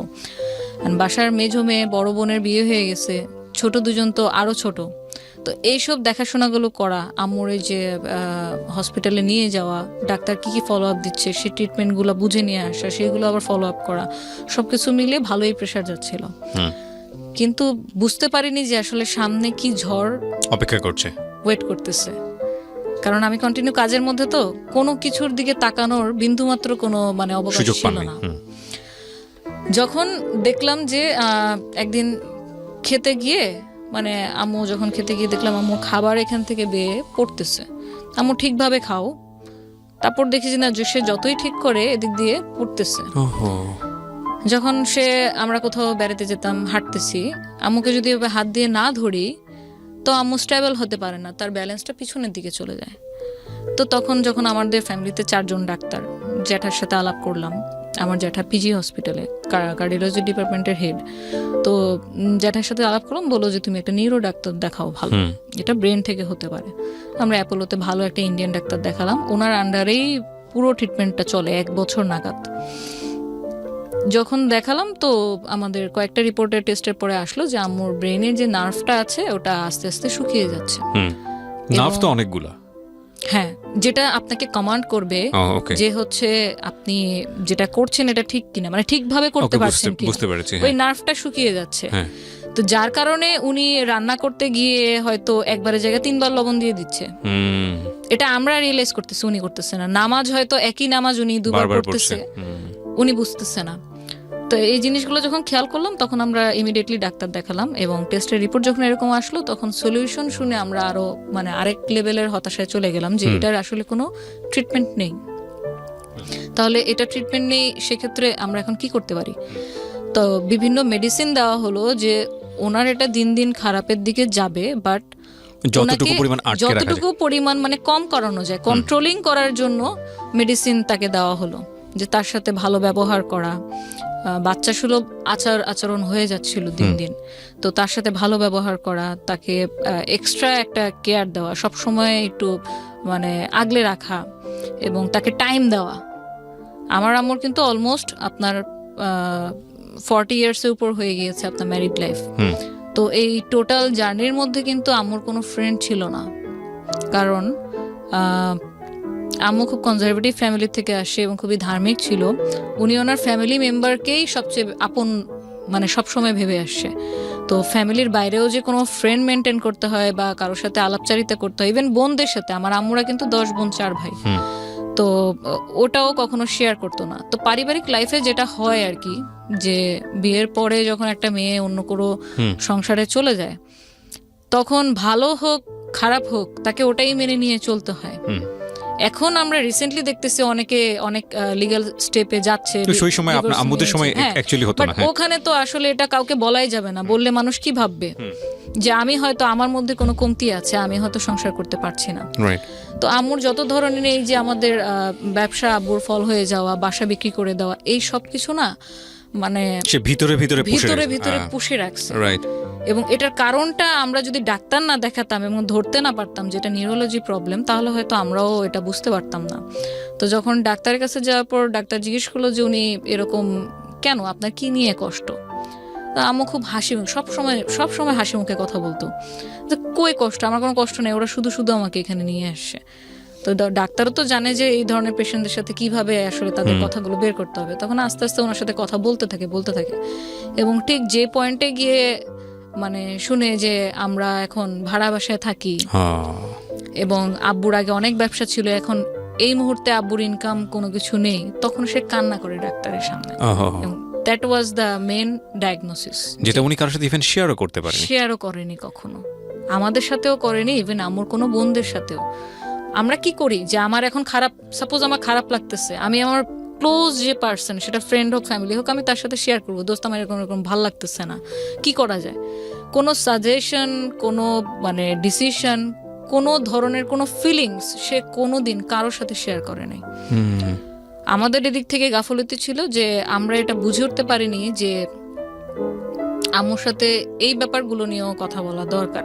নর্মালি যেরকম বাইরে যাচ্ছি, আম্মু তোমার কি খেতে মন চাইতেছে, তখন তো আমার কিছু ইনকাম করি, হাতে টাকা আছে, কিছু একটা নিয়ে আসতেছি, সে ওটাতেই খুশি। কিন্তু তার ভিতরে যে এত কিছু চলতেছে, নিজের সাথে যুদ্ধ চলতেছে, এটা আমরা কোনো রিয়েলাইজ করিনি যতক্ষণ পর্যন্ত কোনো সিমটম আমরা নিজের চোখে না দেখি। তো যখন এটা ডায়াগনোসিস করা হলো, তারপর ট্রিটমেন্ট শুরু হলো। এখন উইদিন 3 মান্থ মানে আম্মুর অবস্থা এরকম হয়ে গেল যে টোটালি অন্য মানুষ। সে কখনো কখনো কথা উল্টাপাল্টা বলতেছে, মানে এটা কোনো ভাষার মধ্যে পড়ে না, এমনি জাস্ট উল্টাপাল্টা ল্যাঙ্গুয়েজ বলতেছে, কোনো সেন্টেন্সের মধ্যে পড়ে না। মনে হচ্ছে যেন সে অলৌকিক কোনো কিছুর সাথে কথা বলতেছে, কিন্তু অ্যাকচুয়ালি রুমে শুধু আমরাই। কোনো কিছু দিয়ে তাকে থামানো বা তার কাছ থেকে কোনো অ্যান্সার বের করা, এরকম কোনো কিছুই আমরা পারতেছিলাম না। অলমোস্ট 8 মান্থ আপনার এভাবেই চলতে থাকে। নিজেকে অনেক হার্ট করতে করতে দেখা গেছে এখান দিয়ে আপনার ব্লিডিং হচ্ছে। সো 24 আওয়ার্স অবজারভেশনে রাখতে হতো কে না কাউকে না কাউকে। তখন যখন দেখলাম যে আপনার মানে প্রতিদিনই অবস্থা খারাপের দিকে যাচ্ছে, ভালো তো হচ্ছেই না। বাথরুম সে কোনো কন্ট্রোল নাই। বাথরুমের কন্ট্রোল প্রায় আপনার মানে 8 মাস পরে গিয়ে টোটালি আউট অফ কন্ট্রোল হয়ে যায়। তখন আমরা যে আপনার অ্যাডাল্ট যে ডাইপার আছে আমরা সেটা ইউজ করা শুরু করি। তো তার জন্য একটা মেড রাখা হয়েছিল, উনিও খুব বয়স্ক ছিল, আমরা খালা বলতাম ওনাকে। একদম যেহেতু আমরা বাসায় থাকি না, আমার ছোট 2 বোন হচ্ছে স্টুডেন্ট, আমি পড়ালেখা করতেছি, পাশাপাশি কাজ করতেছি। আব্বু তখনও চেষ্টা করতেছে কি করা যায়। কিছু কিছু উনি ইনকাম দিত, মানে না দিলে বাসা কেমনে চলতো। সেভিংস ছিল, কিছু কিছু ইনকাম করতো, কিন্তু পার্মানেন্ট যে কোনো একটা ইনকাম সোর্সের সলিউশন সেটা কিন্তু তখনও হয়নি। অ্যান্ড ইটস অলমোস্ট মানে 2013-এর শেষের দিকে। তো যখন দেখলাম যে আম্মুর এরকম কোনো মানে ভালো তো হচ্ছেই না, দিন দিন আরো খারাপ হচ্ছে, তখন দেখলাম যে আমার কাজের প্রেশার কিছুটা যদি কমিয়ে দিয়ে আমি আম্মুর দিকে সময় দিই, হয়তো তার মানে মেন্টাল যে স্টেটটা আছে সেটা একটু বেটার হইতে পারে। তো তখন এক পর্যায়ে দেখলাম যে আম্মুর নিজের উপর থেকে টোটালি কন্ট্রোল নাই, এবং 6 মাস পর্যন্ত ওনার কোনো জ্ঞান ছিল না। মানে কি করতেছে? আমি তানিয়া, আমার ছোট 2 বোন, আমরা যে তার মেয়ে, আব্বু যে তার স্বামী, ওই বাসায় কে কে থাকে, শি হ্যাড নো সেন্স, তার কোনো সেন্স নাই টোটালি। যদি আপনি বলেন যে একটা মেন্টাল পেশেন্ট যেরকম থাকে, যে তার স্মৃতিশক্তি হারিয়ে গেলে যেরকম হয় অবস্থা, আম্মুর অবস্থা ওরকম ছিল, যে কিছুই বুঝতেছে না। একটা বাচ্চাকে আমরা কি করি, সে কিছুই বুঝে না, আমি তাকে কি কমান্ড করতেছি, বাবা তুমি বসো, বাবু তুমি খাও, বাবা তুমি এটা ধরো না। ওই বাচ্চা কিন্তু ততদিন পর্যন্ত আপনার ল্যাঙ্গুয়েজ বুঝবে না যতদিন পর্যন্ত না তার মধ্যে ভাষার বোধটা আসবে। তো আপনি ধরে নিতে পারেন যে আমার আম্মু আবার মানে সেই বাচ্চার কালেই চলে গেছে। তো তখন আমরা হয়ে গেছি গার্জিয়ান। তখন তাকে এইভাবে বুঝানো, সে খেত না। ট্যাবলেট যে দিচ্ছে ডাক্তার, ট্যাবলেট কিভাবে খাওয়াবো, কারণ উনি তো ট্যাবলেট দিলে তো ছুঁড়ে ফেলে দিতেছে, এদিক ওদিক ফেলে দিতেছে, মুখ থেকে ফেলে দিতেছে, খাবে না, তিতা। তারপর কলা ছিলে, কলায় ভরে ভরে তাকে ওই ট্যাবলেট খাওয়াইছি, কারণ এই ট্যাবলেট যদি না খাওয়াই তাহলে আমার হাইপার টেনশন আরো বাড়তে থাকবে, আর যত বেশি হাইপার টেনশন বাড়বে উনি ফিজিক্যালি তত মানে নিজেকে হার্ট করবে। এই জিনিসগুলো মানে এটা যে ফেস না করেছে সে বুঝতে পারবে না যে আসলে কতটা ভয়ঙ্কর রকমের যুদ্ধ হতে পারে নিজেদের পরিবারের মধ্যে, নিজেদের সাথে। মানে আপনি ভেবে দেখেন যে মানুষটা তার লাইফের অলমোস্ট মানে 42 ইয়ার্স শুধু সংসার জীবনে কাটিয়ে দিছে, তার স্বামী তার বাচ্চাদেরকে নিয়ে। এবং আমার আম্মু ফ্যামিলিতে অ্যাকচুয়ালি মেজো ছেলের বউ, কিন্তু বড় বউ হিসেবেই আসলে গিয়েছে, কারণ আমার জ্যাঠা যেহেতু তখন ডাক্তার পাশ করেনি, সো উনি এমবিবিএস এর জন্য ওয়েট করতেছিল। তারপরে বিয়ে শাদী করলেন। আব্বুর যেহেতু পছন্দের বিয়ে ছিল, উনি আগেই বিয়ে করে ফেলছে। তো আমার আম্মু কিন্তু মা হওয়ার আগেই মা হয়ে গেছে, মানে ওনার নিজের সন্তান হওয়ার আগেই ছোট ছোট দেবর কিন্তু মায়ের মতো করে মানুষ করছে। ওনার হচ্ছে 8টা দেবর। তো 8টা দেবরকে লালন পালন করা, বড় করা, শ্বশুর শাশুড়ি খেদমত করা, তারপর আমরা হলাম, আমাদের কি করা, কতটুকু ভয়ঙ্কর। আপনি যেটা বলছেন we can realise, yes. But the thing is that আপনি সন্তান হিসেবে এই জিনিসগুলো রিয়েলাইজ করেছেন, এবং অনেক সন্তানই এটা করে না।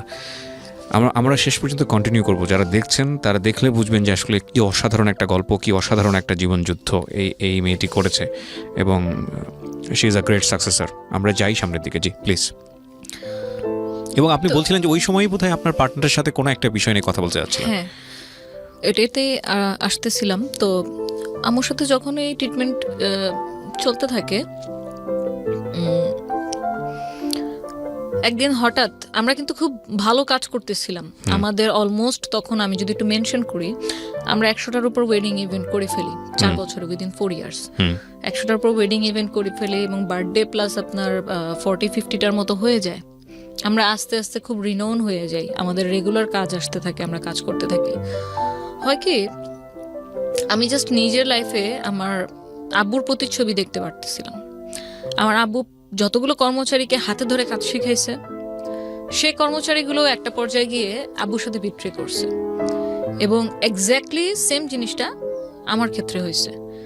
আমি 4 বছর ধরে হাতে কলমে ধরে হোয়াট ইজ ইভেন্ট ম্যানেজমেন্টে কি কি জিনিস থাকে, আমরা কিভাবে ক্লায়েন্টকে অ্যাপ্রোচ করব, ক্লায়েন্ট কিভাবে আমাদের খুঁজে পাবে, আমরা কাকে দিয়ে কোন কাজ করাবো, কোন জিনিস কোথায় পাওয়া যায়, কোন কাজের বিল মার্কেট ভ্যালু অনুযায়ী কতটুকু রাখলে আমরা কাজের ডিলটা লক করতে পারবো, ক্লায়েন্টকে প্রেজেন্টেশন কিভাবে দিব, বার্গেন কোন লেভেলে করব, প্রফিট মার্জিন কত থাকবে, আমাদের মার্কেটিং কস্ট পরবর্তীতে কি কি থাকবে, ইচ অ্যান্ড এভরি ডিটেল হাতে কলমে শিখানো হয়েছে। কারণ ও তো ওই ব্যাকগ্রাউন্ড থেকে ছিল না, বাট আমার তো পার্সোনাল এক্সপিরিয়েন্স ছিল। ইনস্ট্যান্ট একদিন 2014 ফেব্রুয়ারিতে জাস্ট এমনি কোনো আগের থেকে কোনো ঝগড়াঝাটি নেই, কোনো মারামারি কাটাকাটি, নাথিং, ইনস্ট্যান্ট একদিন বলে বসলো, তা নিয়ে আমি আর পার্টনারশিপে বিজনেস করব না। তো আই সেড ওকে, রিজন, কারণ কি, কোনো প্রবলেম হয়েছে আমাকে বলো, শেয়ার করো। তো বললো যে না, কোনো প্রবলেম নাই, বাট আমার কাছে মনে হইতেছে পার্টনারশিপে বিজনেস করা আর উচিত হবে না, আমি পার্টনারশিপে বিজনেস করতে চাই না। তো এখন সবচেয়ে তখন আমার কাছে যেটা মনে হলো যে আমি এত কিছু করলাম, জাস্ট কিছু যদি ডকুমেন্টস থাকতো আমার, আমি হয়তো এই সিচুয়েশনটাকে, যখন আমার আম্মু অলমোস্ট মানে এরকম এত অসুস্থ, আমি এত টেনশনে আছি, এখন বাসায় অ্যাডিশনাল আম্মুর একটা ওষুধের খরচও অ্যাড হয়েছে, এবং যে ওষুধগুলো দিত তাতে মান্থলি আপনার 5-6 হাজার টাকা দিয়ে শুধু ওষুধের খরচে চলে যেত। তো তখন আসলে আমার মাথায় কাজ করতেছিল না, আমার জাস্ট এটা মনে হচ্ছিল যে আমি সবচেয়ে বড় ভুল যেটা করলাম, পার্টনার হিসেবে নিয়েছি, সেটার কোনো ডিড আমাদের ছিল না। আমরা যে রোজপেটাল ডেকোর নামটা দিলাম, ট্রেড লাইসেন্স তো করিনি, বাট অ্যাটলিস্ট এরকম যদি একটা ডিড থাকতো যে কোনো পর্যায়ে গিয়ে যদি আমাদের মনে হয় আমরা একসাথে কাজ করব না, তাহলে সেক্ষেত্রে আমাদের ডিসিশনটা কিভাবে হবে, কোন ওয়েতে হবে, যে থাকতে চাচ্ছে না সে চলে যাবে, সে কি কোনো রেভিনিউ বা কোনো গুডউইল কোনো কিছু সে ক্লেম করতে পারবে, নাকি মানে কি হবে, এই ব্যাপারটা নিয়ে না আমাদের কোনোদিন মানে ওরালিও কোনো বিষয়ে আলোচনা হয়নি। কারণ হবে কেন, সে তোমার বেস্ট ফ্রেন্ড, তার সাথে আমার মানে প্রত্যেকটা কাজের সম্পর্ক পার্সোনাল, সে আমার সাথে ফ্যামিলির সাথে মানে এত বেশি মিলে গেছিল যে আমার যে পুরান ঢাকায় দাদির বাড়ি, আমি তাকে সে আমার ফ্রেন্ড লাগে, অথচ তাকে আমার সেই বাসাতেও ঘুরতে নিয়ে গেছি, সে ওখানে ঘুরছে, আমার দাদি তখন বেঁচে ছিল, সবাই তাকে খুব আদর যত্ন মানে খুব ভালোভাবে তাকে ট্রিট করছে। তো সে আমার এত ক্লোজ ফ্রেন্ড, তার তো মুখ দিয়ে এই কথা আসার কথা না। সো যখন হুট করে এরকম একটা প্রপোজাল ওর কাছ থেকে পাই যে ও আমার সাথে আর থাকতে চাচ্ছে না, ও আলাদা মানে এই বিজনেসই করবে, বাট আলাদা কোনো একটা নাম নিয়ে করবে, ওর পার্সোনাল নাম নিয়ে করবে। তো তখন সাধারণভাবে আমি কোশ্চেন করলাম যে আচ্ছা ঠিক আছে, তুমি যেহেতু থাকতে চাচ্ছ না, তাহলে এই রোজপেটাল ডেকোর এটা আমি কন্টিনিউ করব, তুমি তাহলে তোমার নতুন নামে করো। হ্যাঁ, আমি কোনো ঝামেলাতেই আসলে জড়াতে পছন্দ করি না, ঠিক আছে তুমি করো। ওটাতেও হচ্ছে প্রবলেম ছিল, কারণ অলরেডি তুমি কেন একটা মানে অলরেডি এটা একটা রেপুটেশন গেইন করে ফেলছে, 9,000 লাইক আছে, 8,000 লাইক আছে পেজে। সো সে মানে আমাকে চ্যালেঞ্জ থ্রো করলো, যেটাকে বলে ডিরেক্ট ভাষায়, যে তুমি যদি আসলেই কাজ জানো, তাহলে তুমি মার্কেটে এসে দেখাও অন্য নামে, একই সাথে দুজন শুরু করে দেখি কে আগে যায়। ফাইনাল ডিসিশনটা কি হলো আলটিমেটলি? জিনিসটা তো খুব মানে আমি জানি এটা কাদা ছোড়াছুড়ি হয়েছে এবং এটা নিয়ে অনেক ধরনের অভিজ্ঞতা, খুব ব্যাড এক্সপেরিয়েন্স আপনার আছে।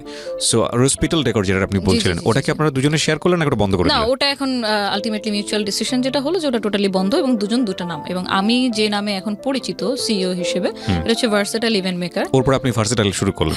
তো ইন দ্য মিন টাইম 4 বছর কাজ করার পরে কি আপনার মনে হয়েছিল যে না ঠিক আছে, কোথায় ভুল ছিল, রেজিস্ট্রেশনে ভুল ছিল, বা পাবলিকলি এটাকে প্রপার্টি বানাতে হলে গভর্নমেন্ট রেজিস্ট্রেশনের প্রয়োজন হয়? এক্স্যাক্টলি। সো আমি জাস্ট সেটাই করলাম, যে আমার এই 4 বছরের যে বিটার এক্সপিরিয়েন্সটা হলো, যে কি গাফিলতির কারণে আমি আজকে এই দশা হলো, আমি সেই সবকিছুই আমার এই নেক্সটের ক্ষেত্রে আমি ইমপ্লিমেন্ট করলাম। আমার এখন ট্রেড লাইসেন্স, টিন সার্টিফিকেট, নিজস্ব অফিস, সবকিছুই, এবং আমার সোর্সিং আমি ছাড়া কেউ জানে না, যে ভুলটা আমি আমার মানে পাস্ট এক্সপিরিয়েন্স আর কি গেইন করলাম। তো যখন শুরু করলাম তখন আমার জন্য একটু ডিফিকাল্ট ছিল যে নতুন একটা কোম্পানি, কারণ সবচেয়ে মোস্ট ডিফিকাল্ট পার্ট ছিল যে ক্লায়েন্ট যেহেতু ও ডিলিংস করতো, সো ক্লায়েন্টের আপনি ফোন নাম্বার বলেন, মেল আইডি বলেন, আমার কাছে কিন্তু কোনো ডকুমেন্টস নাই, সবকিছু ওর কাছেই ছিল। তো তারপরেও আমি সাহস নেই, কারণ আমাকে তো করতে হবে। আমি অলরেডি বাসায় সাপোর্ট দিয়ে যাচ্ছি, এখন যদি মাঝপথে এসে আমি এভাবে বন্ধ করে দিই, অলরেডি এখন বাসায় আরও কন্ট্রিবিউশনের দায়িত্ব বেড়ে গেছে, তো তখন কি করব? তো আমি কোনো ঝামেলা না জড়ে আমি ওকে ওর মতো থাকতে দিই, আমি আমার মতো থাকি। আমি ওদিন থেকে ওর পর থেকে, সেই মুহূর্তের পর থেকে আমি ওর সাথে আর কোনো কন্ট্যাক্ট আজ পর্যন্ত করিনি। তো 2014 নতুন জার্নি শুরু হলো আমার ভার্সেটাইল ইভেন্ট মেকারের। এখন আলাদা তো হলাম, কিন্তু অ্যাকচুয়ালি কি আলাদা হলাম? কারণ যেই লোকগুলোকে আমি মাইনে দিতাম, যে লোকগুলোকে দিয়ে আমি কাজ করাতাম, সে তো সেম লোকগুলোকে দিয়ে এক্সট্রা পেমেন্ট দিয়ে সে কাজ করিয়ে নিচ্ছে। যে ওয়্যারহাউস থেকে আমি রেন্টে কাপড় বা ফুল ভাড়া করতাম, সে তো সেম ওয়্যারহাউস, ওই জায়গা থেকে নিচ্ছে। তাহলে আমি শুধু নামটা পরিবর্তন করলাম, কিন্তু আমার আর বাকি সবকিছুই কিন্তু, কঙ্কালটা কিন্তু সেম রয়ে গেল। এই জিনিসটা নিয়েও যখন ফিউচারে দেখলাম যে না, আমি বুকিং দিচ্ছি, টাইমলি পাচ্ছে না, বলছে সেই বুকিং এ চলে গেছে, না উনি আগে বুকিং দিচ্ছে, এটা নিয়েও যখন দেখলাম যে দুটা না, আমি তখন ভাবলাম ভাই আমি ওয়েডিং এ কাজই করবো না, আমি টোটালি আমার লাইনই চেঞ্জ করে ফেললাম, আমি ওয়েডিং এ কাজ করবো না, আমি শুধু বার্থডে নিয়ে করি, দেখি আল্লাহ কি রাখছে কপালে। জানি না আল্লাহ কোত্থেকে এত সাহস, এত শক্তি, এত ধৈর্য আমার মধ্যে দিচ্ছে যে আমি কোনো কিছু নিয়ে ঝামেলা করতে চাইনি। আমি জাস্ট ফোকাস করছি আমার গোলে, আমি কি করতে চাই। কোনো একটা সোশ্যাল ইভেন্ট, আপনার বার্থডে ইভেন্ট ছিল, লাকিলি ওনারা মনে হয় যেন আল্লাহ তাকে ফেরেস্তা হিসেবে পাঠিয়ে দিছিল আমার লাইফে, নয়তো আমার এই টার্নিং পয়েন্টটা আসতো না জার্নির। তো ওনারা পেশাগতভাবে ছিল সেনাবাহিনীর, ওনার হাজব্যান্ড ওয়াইফ, ওনাদের ছেলের বার্থডে ছিল। তো ওই বার্থডেটার কাজের ডেকোরেশন আমি যেই থিমে করে দিই, এমনভাবে করে দিই, আমার ডিরেক্টলি বলতে গেলে ওই কাজে লস হয়েছিল, 3,500 টাকা আমার পকেট থেকে গেছে। বাট মনে করেন যে আমি আজকে আপনার সামনে বসে কথা বলতেছি, আমি ধরে নিব যে আমি হয়তো ওনাদের সাথে পরিচয় না হলে আমি হয়তো আজকে আপনার সামনে কথাও বলতে পারতাম না, কারণ ওই পজিশনে আমি যেতে পারতাম না। তো আমার কাজে ওনারা এত বেশি প্লিজড হলো যে আমাকে ডিরেক্টলি আমাকে নিয়ে আধা ঘন্টা ওনারা কথাও বললো যে আপনি কি কি কাজ করেন, কতদিন ধরে কাজ করতেছেন। যখন আমি ওনাদের সাথে আমি বললাম যে আমি সবাইকে সত্য কথা বলি, আমার সাথে এই হয়েছে, আমি এত তারিখ থেকে 2010 থেকে কাজ শুরু করছি, এর মধ্যে কর্পোরেট এদের সাথে কাজ করছি, তো আপনাদের যদি নেক্সটে কোনো কাজ হয় আমাকে বলেন। আমি কিন্তু জাস্ট সোশ্যাল ইভেন্ট এই ধরনের হিসেবে আমি বলছি, বাট আমি জানতাম না যে আমার সামনে এত বড় একটা অপরচুনিটি ওয়েট করতেছে। তো ওনাদের সামনেই হয়তো একটা আন্তর্জাতিক প্রোগ্রাম ছিল, আন্তর্জাতিক জাতিসংঘের শান্তিরক্ষী দিবস, 2017 সালে এটা। তো এর মধ্যে তো আমি নিজে নিজে কিছু টুকটাক কাজ করেছি। তখন বললো, আমাকে একদিন কল দিল যে আপনি এরকম এই ধরনের কাজ কি কখনো করেছেন? তো আমি বললাম এই ধরনের বলতে এই প্রোগ্রামে যা যা লাগবে সেগুলো আমি আপনাকে সাপোর্ট দিতে পারবো, বাট সত্যি কথা আমি এর আগে কোনো আন্তর্জাতিক কোনো জাতীয় কাজ করিনি। The thing is that honesty is the best policy. আমি সবসময় এটা বলি, আমরা ছোটবেলায় শিখেছি সততাই সর্বোৎকৃষ্ট পন্থা। আসলে না নিজের উইকনেসকে কখনো গোপন করতে নাই, পার্টিকুলারলি দুই একটা জায়গা ছাড়া, সেটা অন্য জিনিস, ওই ডিসকাশনে আসা যাবে না আজকে। কিন্তু আমার মনে হয় এইসব ডিলিংসের ক্ষেত্রে, বিজনেস ডিলিংসের ক্ষেত্রে সবসময় উইকনেসটাকে ওপেন রাখা ভালো, যে স্যার আমি এটা পারি, এটা আমি পারি না, এই জায়গাটা আমার উইকনেস, সো এতটুকুর জায়গাতে আমার কনফিডেন্ট আছে, এতটুকুর জায়গাতে আমার নাই। এতে করে হয় কি, যিনি আমাকে নিয়ে ডিল করছেন তারও কনফিডেন্টটা অনেক বেশি গ্রো করে যে না, আমি একটা অনেস্ট মানুষের সাথে ডিল করছি। রাইট। এবং এই জিনিসটা আমাকে অনেক গ্রো করতে অনেক হেল্প করেছে। যেমন আমি ওনাদেরকে বলেছি যে আমি এর আগে কখনো কোনো ন্যাশনাল বা ইন্টারন্যাশনাল ইভেন্ট করিনি, বাট কর্পোরেট ইভেন্ট করার এক্সপিরিয়েন্স আমার আছে। সো আপনাদের একটা ইভেন্টে কি কি লাগবে, কোন স্টেজ লাগবে, কোন গেট লাগবে, কোন ব্র্যান্ডিং লাগবে, ওখানে চিফ গেস্ট কি মাননীয় প্রধানমন্ত্রী থাকবে না মাননীয় রাষ্ট্রপতি থাকবে না অন্য কেউ, আমাকে ওভাবে বললে আমি ওই অনুযায়ী আপনাদেরকে ডিজাইন দিতে পারবো। সো ওই যে আমার ফার্স্ট অপরচুনিটি আসলো যে ঠিক আছে আপনি তাহলে একটা প্রেজেন্টেশন দেন, যদি আমাদের সিনিয়র যিনি আছে উনি যদি আপনার প্রেজেন্টেশন পছন্দ করে দেন বাজেট দিবেন। কারণ সরকারি প্রোগ্রামে হয় কি 6-7 জন মিলে বিট করে, তারপর সের মধ্যে কস্ট মিনিমাইজ করে যে সবচেয়ে লোয়েস্ট বিট করে তাকে কাজটা দেওয়া হয়। তো যেহেতু এটা আমার ফার্স্ট কাজ ছিল, এতটা সহজও আবার ছিল না যে আমি একদম আলাদিনের চেরাগ হাতে পেয়ে গেলাম। তো ওনারাও আমাকে আমার ক্যাপাবিলিটি টেস্ট করার জন্য আমাকে প্রথমে ওনাদের পার্সোনাল একটা ছোট ইভেন্ট আমাকে দেয়, যে তুমি যদি এখানে প্রুফ করে দেখাইতে পারো, তোমার কাজ দেখে আমরা বুঝবো নেক্সট কাজটা আমরা তোমাকে দিব কিনা। কাজ তো দিব পরের কথা, প্রেজেন্টেশন দেওয়ার পারমিশন তোমাকে দিব কিনা।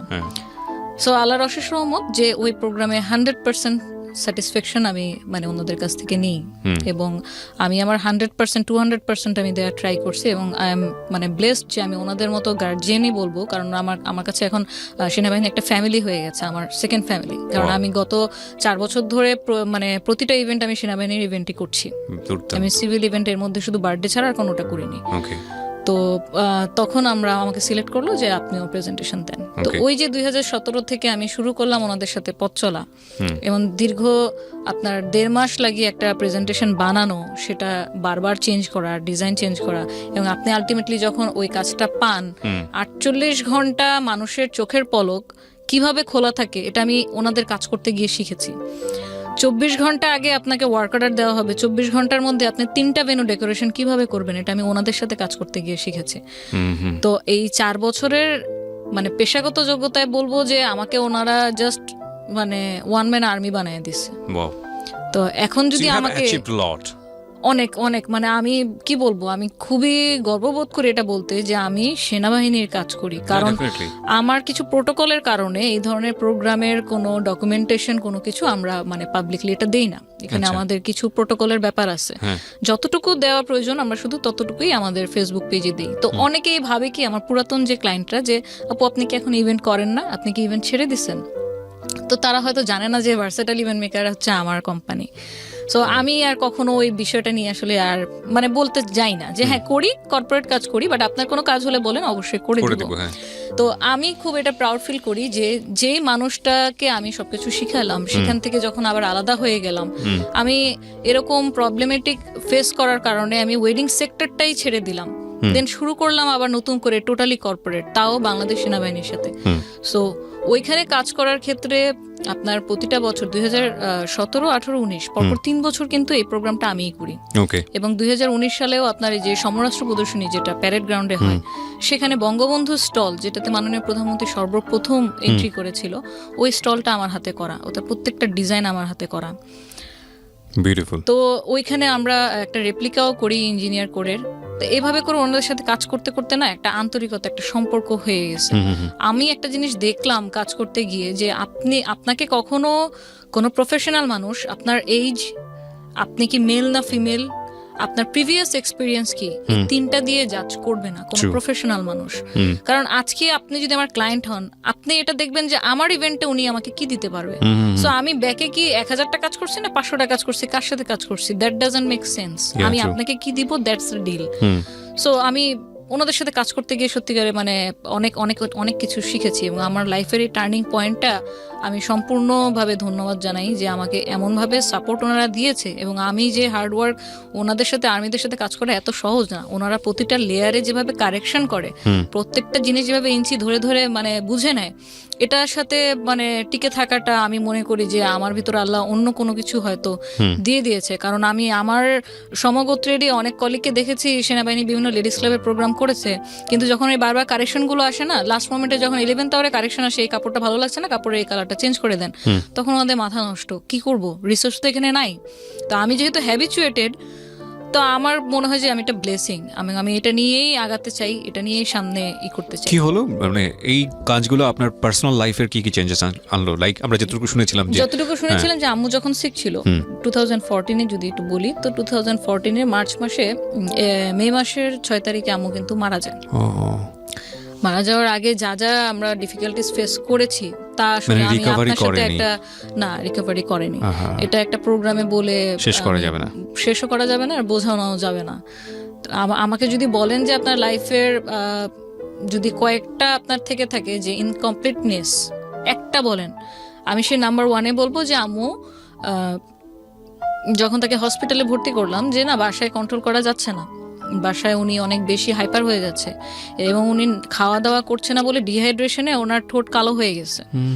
এখন যদি আমি ইমিডিয়েটলি ওনাকে স্যালাইন না দিই, আমিও আমাকে বাঁচাতে পারবো না। ইবনে সিনা বলেন, আমাদের ধানমন্ডির আশেপাশে যে কটা হসপিটাল প্রাইভেট ছিল কেউ ভর্তি রাখেনি। কেন? কারণ সবাই ভাবতো উনি মেন্টাল পেশেন্ট, তো ওনাকে তো নর্মাল হসপিটালে কেউ ভর্তি রাখেনি। তারপর আমরা ওখানে বাবর রোডেই একটা প্রাইভেট হসপিটাল ছিল, মানসিক হাসপাতাল,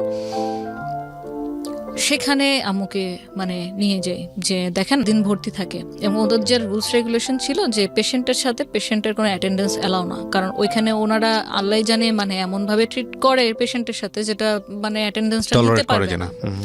আমি সেখানে, আম্মু কোনো সেন্স নাই, আমি যে তার মেয়ে সে জানেও না, কিন্তু আম্মুকে যে নিয়ে যাচ্ছে টেনে, আম্মু আমার হাত এভাবে ধরে রাখছে, হাত ছাড়তেছে না, মানে সেটা রিয়েলাইজ করতেছে, বুঝতেছে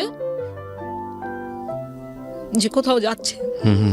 তো পরে আমিও তো নাছোড়বান্দা, মানে আমি আসলে সত্যি কথা বলতে আমি আম্মুকে কখনো কোনো এরকম হার্ডশিপ ফেস করতে হবে এটা আমাদের ধারণার বাইরে।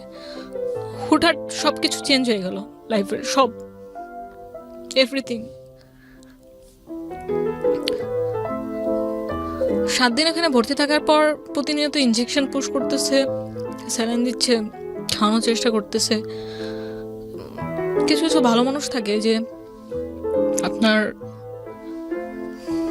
মারা যাওয়ার আগে খুব ভালো ভালো কথা বলে, ভালো মেমোরিগুলো দিয়ে যায় যাদেরকে রেখে যায়। তো আম্মুর সাথে যে এই 1 বছর এত অসুস্থতা, এত কিছু, আমাদেরকে চিনতে পারতেছে না, নিজেকে হার্ট করতেছে, খাচ্ছে না, ডাইপার চেঞ্জ করানো লাগতেছে, গোসল করানো লাগতেছে, সবকিছু আমরা করতেছি। ঠিক মারা যাওয়ার আগে 1 সপ্তাহ উনি পুরো সুস্থ, মাশাআল্লাহ।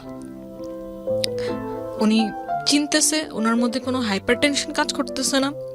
জাস্ট ওই হসপিটাল থেকে নিয়ে আসলাম, আব্বুকে দেখে জড়াইয়া ধরলো, মানে এতদিন পর দেখছে। 6 মাস পর যখন আমার মা আমাকে চিনতেছে, এর চেয়ে খুশির আর কিছু নাই। It's a blessing. তো আমরা আবার ফলো আপের জন্য ডাক্তারের কাছে যাই। তো ডাক্তারের সময় যাওয়ার জন্য আম্মু সবসময় মানতো যে হচ্ছে ম্যারিড মহিলাদের নাক ফুল থাকা লাগবে, চুড়ি পরা থাকা লাগবে, না তো এটা ভালো না। তো আম্মু তো চুড়ি খুঁজতেছে, তানি আমার চুড়ি কোথায়, আমাকে চুড়ি দিয়ে, হুইল চেয়ারে বসা, ডাক্তারের কাছে যাবো। তো আমি বলছি আম্মু তোমার চুড়ি তো খুলে রাখছি, তুমি এরকম ব্যথা পাও এই জন্য খুলে রাখছি। ডাক্তার বলছে ওনার সামনে কোনো ধরনের কোনো জিনিসপত্র রাখবেন না, উনি যেহেতু হার্ট করে।